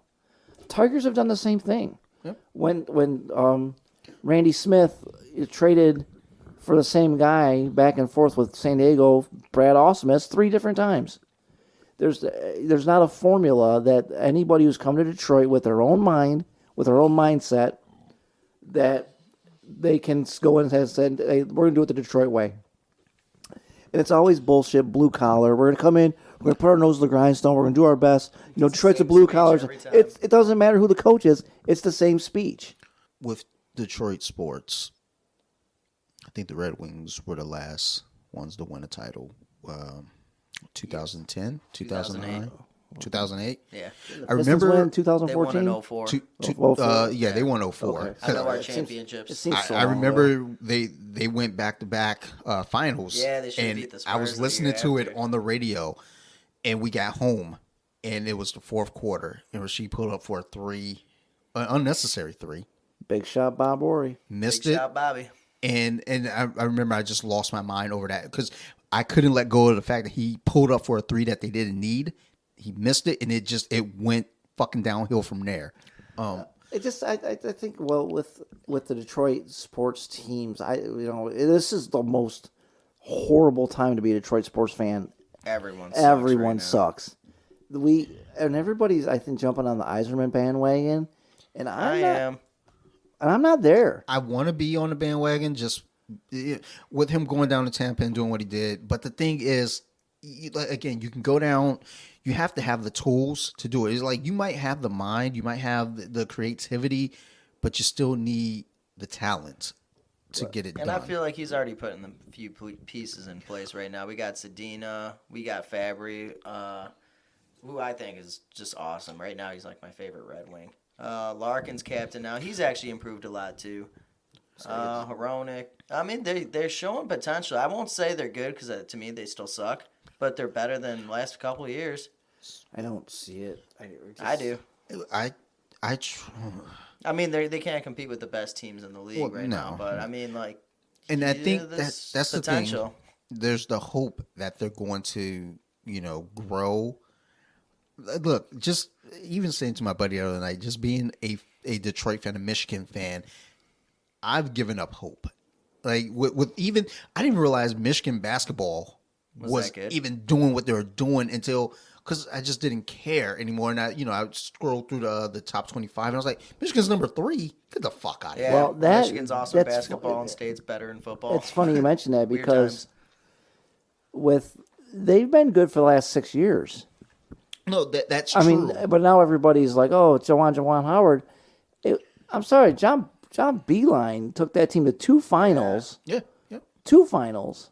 I mean, he couldn't win one, but now it's and he kind of got ran out of town. But with Jawan being the head coach, I can see it, and I think this is more of a reckoning for Jawan because I think he wants to be the one to put them into a title because they didn't win when they didn't win one when they were supposed to. Yeah. Because let's be honest, Fab Five should have won at least 2, maybe 4. Yeah. If they don't leave, they had an opportunity. They should have at least had the Carolina that second one with Carolina. They should have had that one, and if they would have won that one, I think they would have all come back the next year because Chris Webber left after that. Yeah. They would have all come back, and I think they would have won it the next year. And then they would have left out. But I think with that loss against Carolina, because Duke put it to them. No. Duke, destroyed them. That one, I don't even look at like, oh, they should have won. Like, no, they shouldn't even been there. To be honest, They earned it. They earned it. But what I'm saying is like they were like that underdog was like they earned it because like it's like look they got there, but people underestimated them. It was like we're not expecting this group of freshmen to make kids, there. And but then that next year, that was their year. And I think it should have been, and I think they kind of folded under the pressure. I think there was a lot of pressure put on those kids at the time, and that's what I like about with Jawan being the head coach now. And I'm a State fan. Okay, I pay. Trust me, I'm well aware. Even I reached out to Jawan Howard on Twitter and I said, "Hey, I'm not a Michigan fan." I'm sure you read it. Well, you might have. You never know. I mean. Twitter, Right, oddly Greg enough, Monroe Twitter, blocked you, Twitter. so you never know. Yeah. People who read Twitter, like they don't read Instagram, but they'll read that Twitter. Well, and I said, nice job, coach. I mean, but he's He came into it. He didn't come into a program that was down in the doldrums. Let's be honest. No. He came into he came into a top 20 team, top 15 team, maybe even a top 10 team, and he kind of took them with Isaiah Livers to where he needed to be. And I also think that if Isaiah Livers doesn't lose or doesn't get hurt, they beat UCLA handily, and they're playing tonight, even though UCLA was only down by a point at halftime from what I just saw against Gonzaga as a 19-point dog. Jesus. I mean, and I think UCLA had to play to get in. They played Michigan State. Okay, that Jesus, and here they are. Yep. You know, a game away from the final. So good for them. Yeah, hey. I've never ever liked UCLA for anything ever. So Ugliest colors fucking in the hate history of UCLA. basketball. Unfortunately, in Detroit, we have a mid-market who plays like a small market because our owner doesn't want to spend any money. I mean, I don't know how many $5 pizzas you got to buy to sign somebody, or build an entertainment district that was promised twice. But Don't get him going on that one. I don't see. We're coming up on the 3-hour mark, so we'll say that keep him going. we'll say that on the All next you gotta episode. say is District Detroit. Well, And you here he goes. said it, but it's just I get it and I understand it, you know. But and COVID kind of pushed us back another year, but it's not an excuse. No, I mean, it pushed everyone back though. Yeah. So Yeah. it's not Yeah. just, COVID didn't just hit Detroit. Yeah, exactly. You would think, though. You would think. The city of Detroit, I love that city. And I've said it on this show plenty of times, and I say it all the time. I love my city. It's a beautiful city. But it's also a city that doesn't give itself enough credit, but it also, because of that, nobody else gives it credit. No one else cares. Yeah. People look at the city and it's like, well, if you don't care about yourself, we don't care about you either. You're like, we're running joke. And that shit pisses me off too. And we're only a joke until people come. Yeah. Once people come, they're like, holy shit, this place is pretty cool. Yeah. So my wife, we went up there. We went in there in 2009, actually. There was another family reunion in 2009. So I forget about that time because it sucks because we were only there for a day. But we went there in 2009. That was the first time my wife went there. We went down to Belle Isle. And she was like, this fucking place is beautiful. A family reunion on Belle Isle? Started a riot there once. Like, the last time I had been to Belle Isle before 2009, at least that I could remember, the fucking big ass slide. And I remember being on a little fucking carpet sliding on that slide. And I felt like I came off of the slide. So I've been terrified of slides from that point on until I came in. I'm still scared of slides. It's gone. You won. It's gone. Fuck that slide. It was there in 2009. It was inactive, but it was there. And I remember looking at that shit. I was like, I started hyperventilating. I was like, fuck that thing. But she we were at Belle Isle and she was like, this fucking place is beautiful. Because down here, if you want to use the park, I think now you have to pay up there now, I think. But before, at least that was the last time you could do it without having to pay. Down here, if you want to do something like that, you got to pay whatever association fees and all this crazy bullshit. But she was like, this is beautiful. We're on the riverfront too. There was a boat show going on that day. Like, the jokes were gone. It was like, yeah, this is my city. We went downtown. It was just a different feel for it. Then, 10 years later, we go back, in 19, and now we're staying downtown. We're down there on our own accord. And she felt the city. I felt the city. I love the city. And that's why I try to tell people, it's like, you have to be there to understand. You have to feel that city to know what's special about that city. But people don't know it's special from a distance. You know what I'm tired of? The comeback. Mm-hmm. All you hear, doesn't matter, like any network show, any sports show. Oh, Detroit's on the comeback. We're not coming back. We're evolving. Yeah. We had a rough spot, and we're very the way our business and industry works is what dictates where we're at as a city and where we're at as a state. But it's always evolving.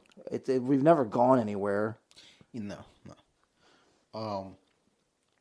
There was something I read years ago, talking about the major cities, East Coast at least. Well, no, not even East Coast, because LA was brought up.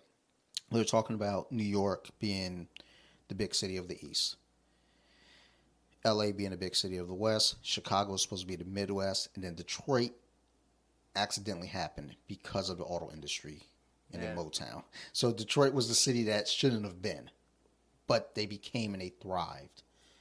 And I think that becomes part of the fault of Detroit as well, is that they shouldn't have been.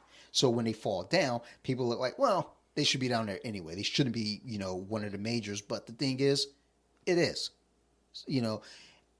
I don't know what the government's like up there, because I haven't been there since I was a kid and I didn't know shit then. I don't know shit now. But it just seems like, again, and I say this with Baltimore though too. It's like, for a city to be great, for a city to do well, the politicians got to fucking care. They got to give a damn. And they got to, they get voted in and then they do whatever the fuck they want to do.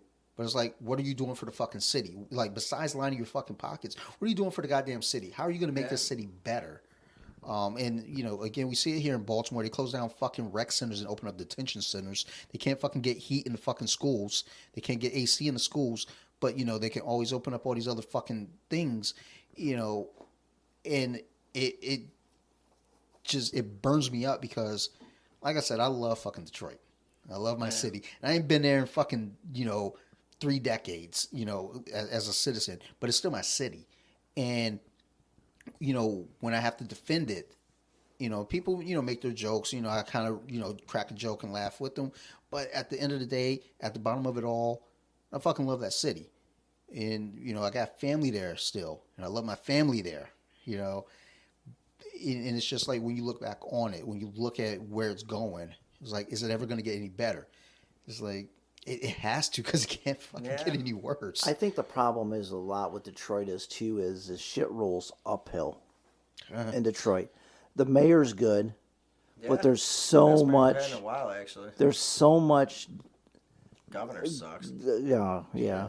But there's so much bullshit that he has to go through to get anything done, and everything's so scrutinized that it doesn't even really fall back on him, but he's the one that has to be like, okay, well, the housing department did this, and there's dirty people from the courts all the way through the different county issues, and he has to deal with so much because he's like the head figure, and with the position that he's in, being what he is in that city, that he's in a rough spot. And is he going to get reelected? I don't know. I think so. But sooner or later, people are going to get, Yeah, it'll become a game of, okay, like, when are you going to do? And that's the thing, though, too. And people are like, when are you going to do what you said you're going to do? Well, there's only so much I can do if these other fucks won't let me. I've had a discussion with a couple friends about voting. Was that like unpopular, whatever, popular? I don't know what it is, but I don't fucking give a fuck about the big two when it comes to voting. Right. Fuck. Maryland's a blue state, so no matter what I vote, it's going blue. Right. That's just what it is. When Trump won, I have friends that are like, if you voted third party or you didn't vote at all, you're dead to me. And it's like, Hillary won Maryland. So get off my nuts. Yeah. But those local things is what counts. When you're voting your judges, you're voting your board of ed, you're voting your councils, because eventually that has to trickle up to affect something. When we're voting, everybody, of course, the national news makes us say, oh, well, we got to care about. Well, the news in general is dog shit. What's that? The news in general is dog shit. That's true. And what's funny is we don't watch news at all, period, here. Yeah, so I watch local news because it's fucking heartwarming. When That's how it should be. When COVID hit in the beginning, we were watching this show called Good Girls on NBC. And that comes on at 10 o'clock, and then 11 o'clock the news hits. So we're sitting here on the couch, just like, let's just fucking watch the news. And they're talking about fucking things in the community, and that shit felt good. It became a thing every week. Now let's fucking watch the news. Then when Good Girls ended, we're like, oh shit, like I can't watch the news anymore because we got our show. But yeah, the national news is doom and gloom. There's always want to scare us into something. And it's just their own opinion anyway. Yeah. It's not actual like, all right, here's the facts. Do your own homework. The news used to form be your own opinion. The news used to be where they give you the news. Like they say what happened. Hey, a fucking tanker blew up today. It sucked. Well, now it's like a tanker blew up and we think that it might have been this. And it's like, I don't care what you think. Yeah. Like, just tell me what happened. Like, Right. a tanker blew up. That fucking sucks, you know. But, you know, when it comes to voting, it's like, look, dude, you know, those closer to home votes count because they pay off big when it comes to your mayors, when it comes to your governors, shit like that. And, you know, here where we are in Millersville, you know, it's like that was the thing when I voted this year. It was like, okay, like I don't think I voted for president, like, and until like the day that I was like about to send in the ballot, and even then I was like, am I even seriously voting this? Like, let me see, like who's the third party? Joe Jurgensen? Like, what's No, up what with I you, wanted bro? was Yang and Gabbard. I thought that would have been awesome. Look, But, I mean, instead we got a guy who can't even go up the stairs. It was either that or a Cheeto, so I I don't mean, have a team. like, I'm look, not man, red or blue. I'm not the craziest Kanye fan, but I was just kind of Did you write in Kanye West? no. Oh! I think he might have been on the ballot here. I can't remember. Anyone from Maryland can correct me on that. Maryland Phil, I know you got the dog. If you're even in at 3 hours and 8 minutes, 9 minutes. No, everyone's gone at this point. I think they left after the midget discussion, and Nah, that was early on. I know. Like, nah, people stuck around for the midget discussion. Even Newton's checked out. He's on Facebook right now. I've actually got shit to check personally. Hey, I'm trying to see. I gotta push this merchandise. Yeah. They're trying to get these Buy motherfucking his mugs. shit. Buy some mugs. Buy some shirts. Buy a jujitsu mug. I was Yeah. like, buy jiu-jitsu. You can't just buy a jiu-jitsu. That's like Buy buying a jujitsu. midget. Buy a jujitsu. Get a gi. Get a gi. I'm, you know, that's Maybe go Fuji. I don't know about this other bullshit. yeah.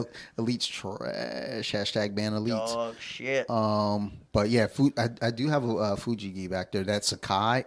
Dude, Yeah. my fucking favorite gi actually. My teammate who started BJJ Wiki, he gave that gi to me, you know, as kind of like, here's payment for, you know, running BJJ Wiki. I really wasn't running shit. I just started Instagram and got followers. Like the website was just kind of sitting dormant. But he gave me that gi, and I was hoping that he would have given me the white gi. But I love that blue. God damn, I love that fucking Sagai gi.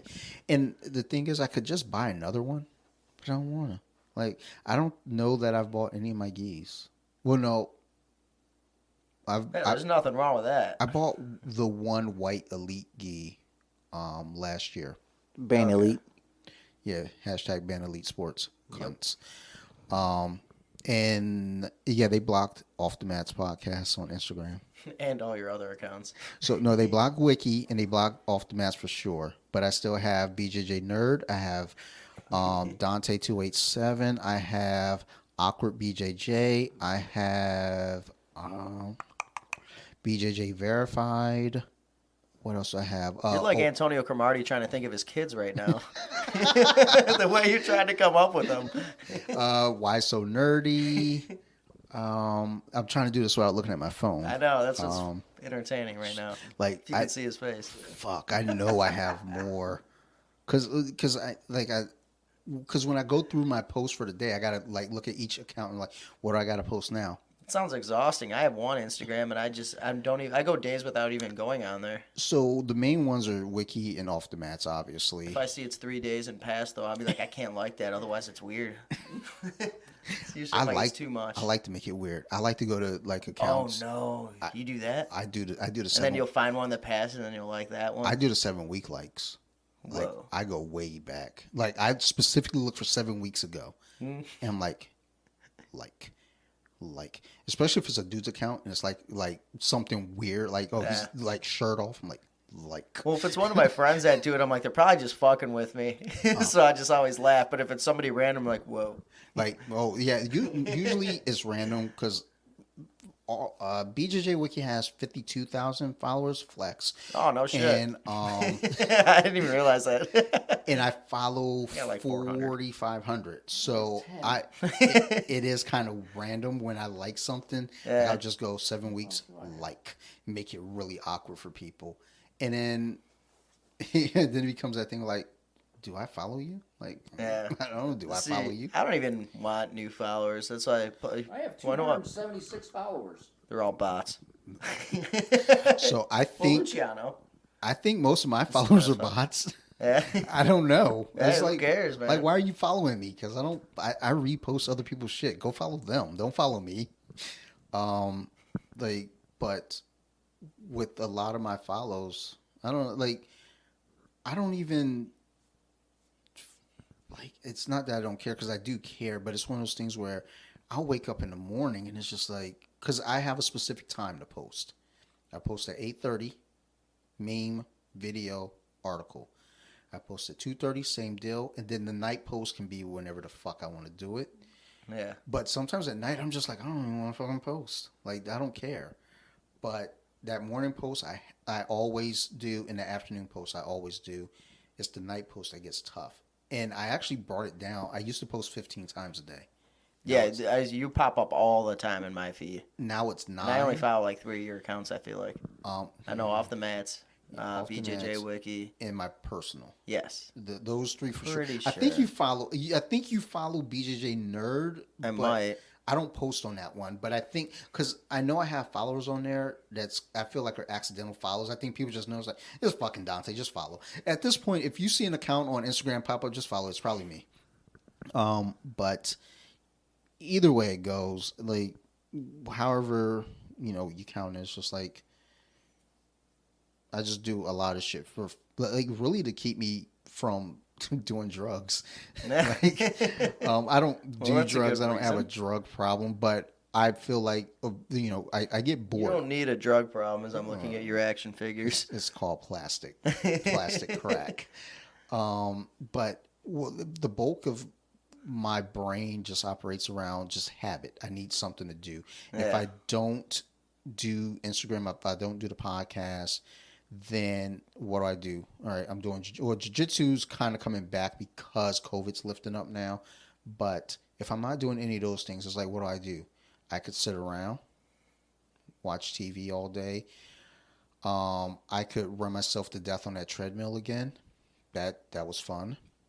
I could start drinking again, which I only drink when I record. As Yeah. y'all can tell by the slurs. Newton's already cashed out. I pretty much keep, and also, like I was telling my wife this morning, why I have so many accounts is basically because one of my accounts got hacked. So I got afraid that BJJ Wiki was going to get hacked. Oh, you So don't I want made that the one to get backup hacked. accounts. Yeah. And just to make sure I don't lose anything. Because at this point, it's like 52,000 followers. I think a lot of it's accidental. I can't make accidents happen twice. I mean, Yeah. well, 3 times because of my daughter. But it's my favorite mistake. Yeah. God, I hope she never listens to that. Oh, yeah. She'll Jesus listen to this fucking later. Christ, Like, she's going to be oh in my God. therapy. Oh, you can follow me at Newt928 on Twitter. So I don't I do thought you Twitter. had more numbers with that. No, they I felt like your Instagram had like a It's- bunch of the numbers where I Instagram just is- didn't Yeah, follow I because thought there's it too many was. numbers. I thought it was like one of those default things. Where like you punch it in and it's just got all the numbers at the end. They were just like, here, we have But no, a name like for those you. numbers have meaning to them. at He said Instagram. It's Newt9281970. Newton, are you ending this podcast? I feel like that's like your No. Are birthday. we doing plugs? That is my birthday. Yeah. It is my There birthday. you go. Don't follow me. Follow my friends. I mean, honestly, if you're listening to this, you probably follow me. Yeah. So thank you. I appreciate it. Newt has decided that we're going to end, which is perfect. Not- It no, probably no. is. It's perfect because we're at 3 hours and 16 minutes. You're getting every bit of these 3 hours, and you're gonna love it.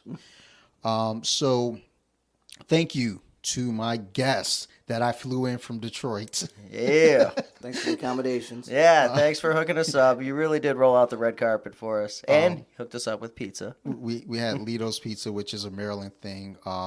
It's not my first choice. I'll take any pizza. I'll eat any pizza, So, but it's all good. my wife's all about that Lito's life, and I'm like, I guess, fucking sick of Lito's. But thank you, both of you, for a great conversation.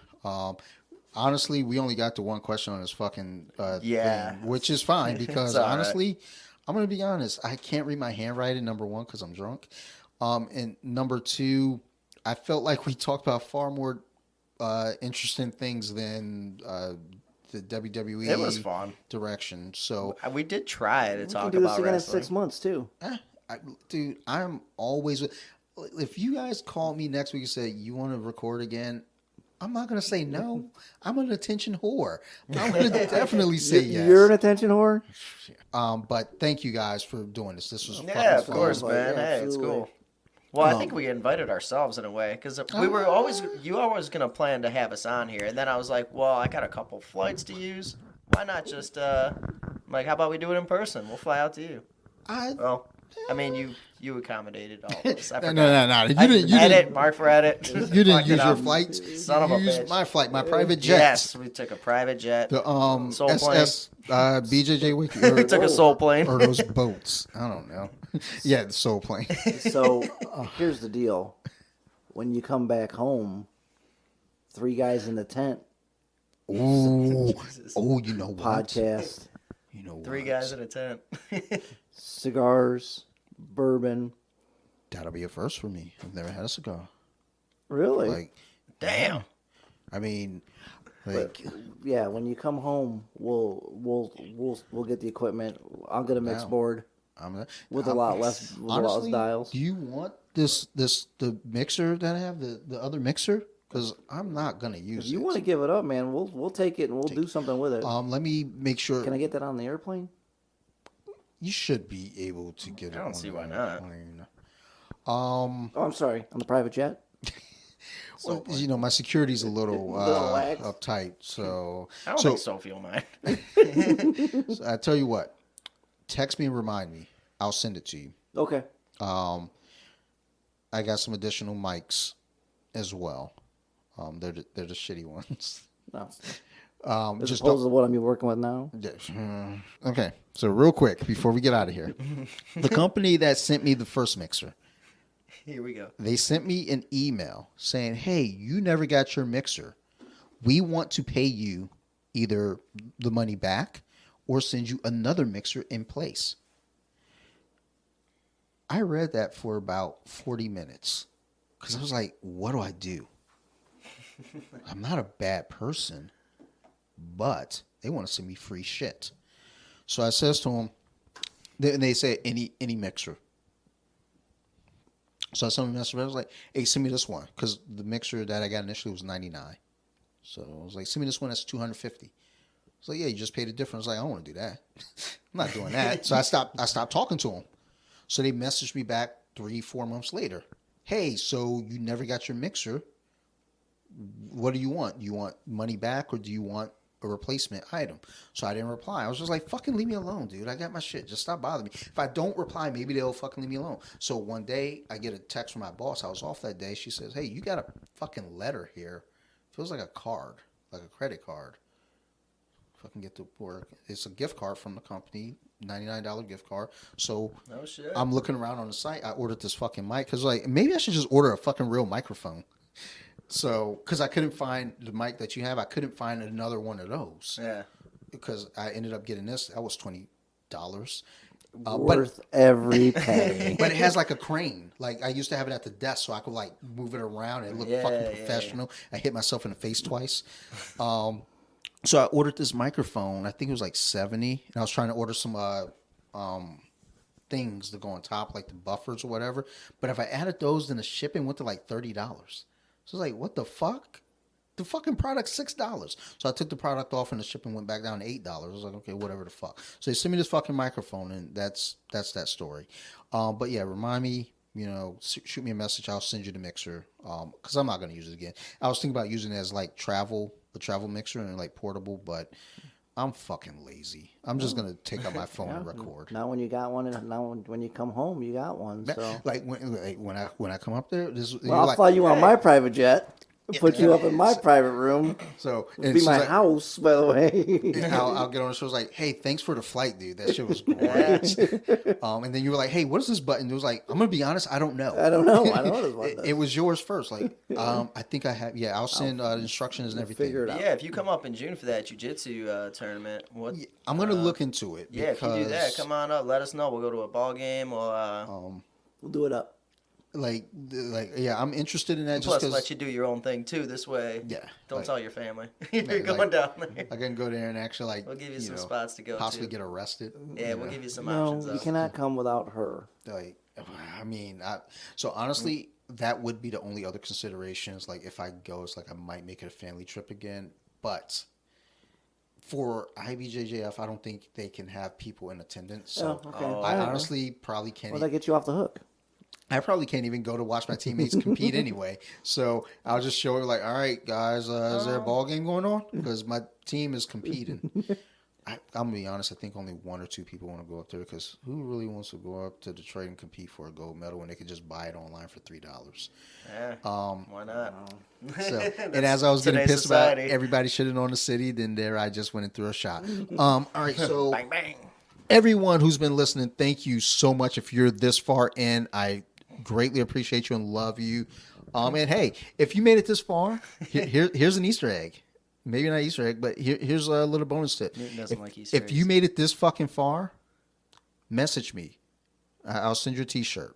It's on me. I got you, baby. Ooh. And that's probably only going to be Maryland Phil. So just come over and I'll give you a T-shirt. We just killed your podcast. Probably a Hanes T-shirt out of the closet that's on the top shelf that's just sitting there. Been sitting there for months. But thank you everyone. I greatly appreciate it. If you all have any questions, concerns, reach out to me, Off the Mats Podcast on Instagram or bjj.wiki on Instagram as well. Don't bother emailing me because I think I'm the only person that emails myself. I send myself notes on my own email. Fucking weird. Also, make sure to check out the Deep Half Podcast on Instagram and their podcast. It's a great fucking show. Lots of fun. And Instagram or IGTV, Chickens at Lunch. Go check them out. It's a good show. Fun times. Otherwise, thank you so much. Y'all keep listening, and I will keep recording. Bye, y'all. Never recorded. They were with it. Now let me sing a song.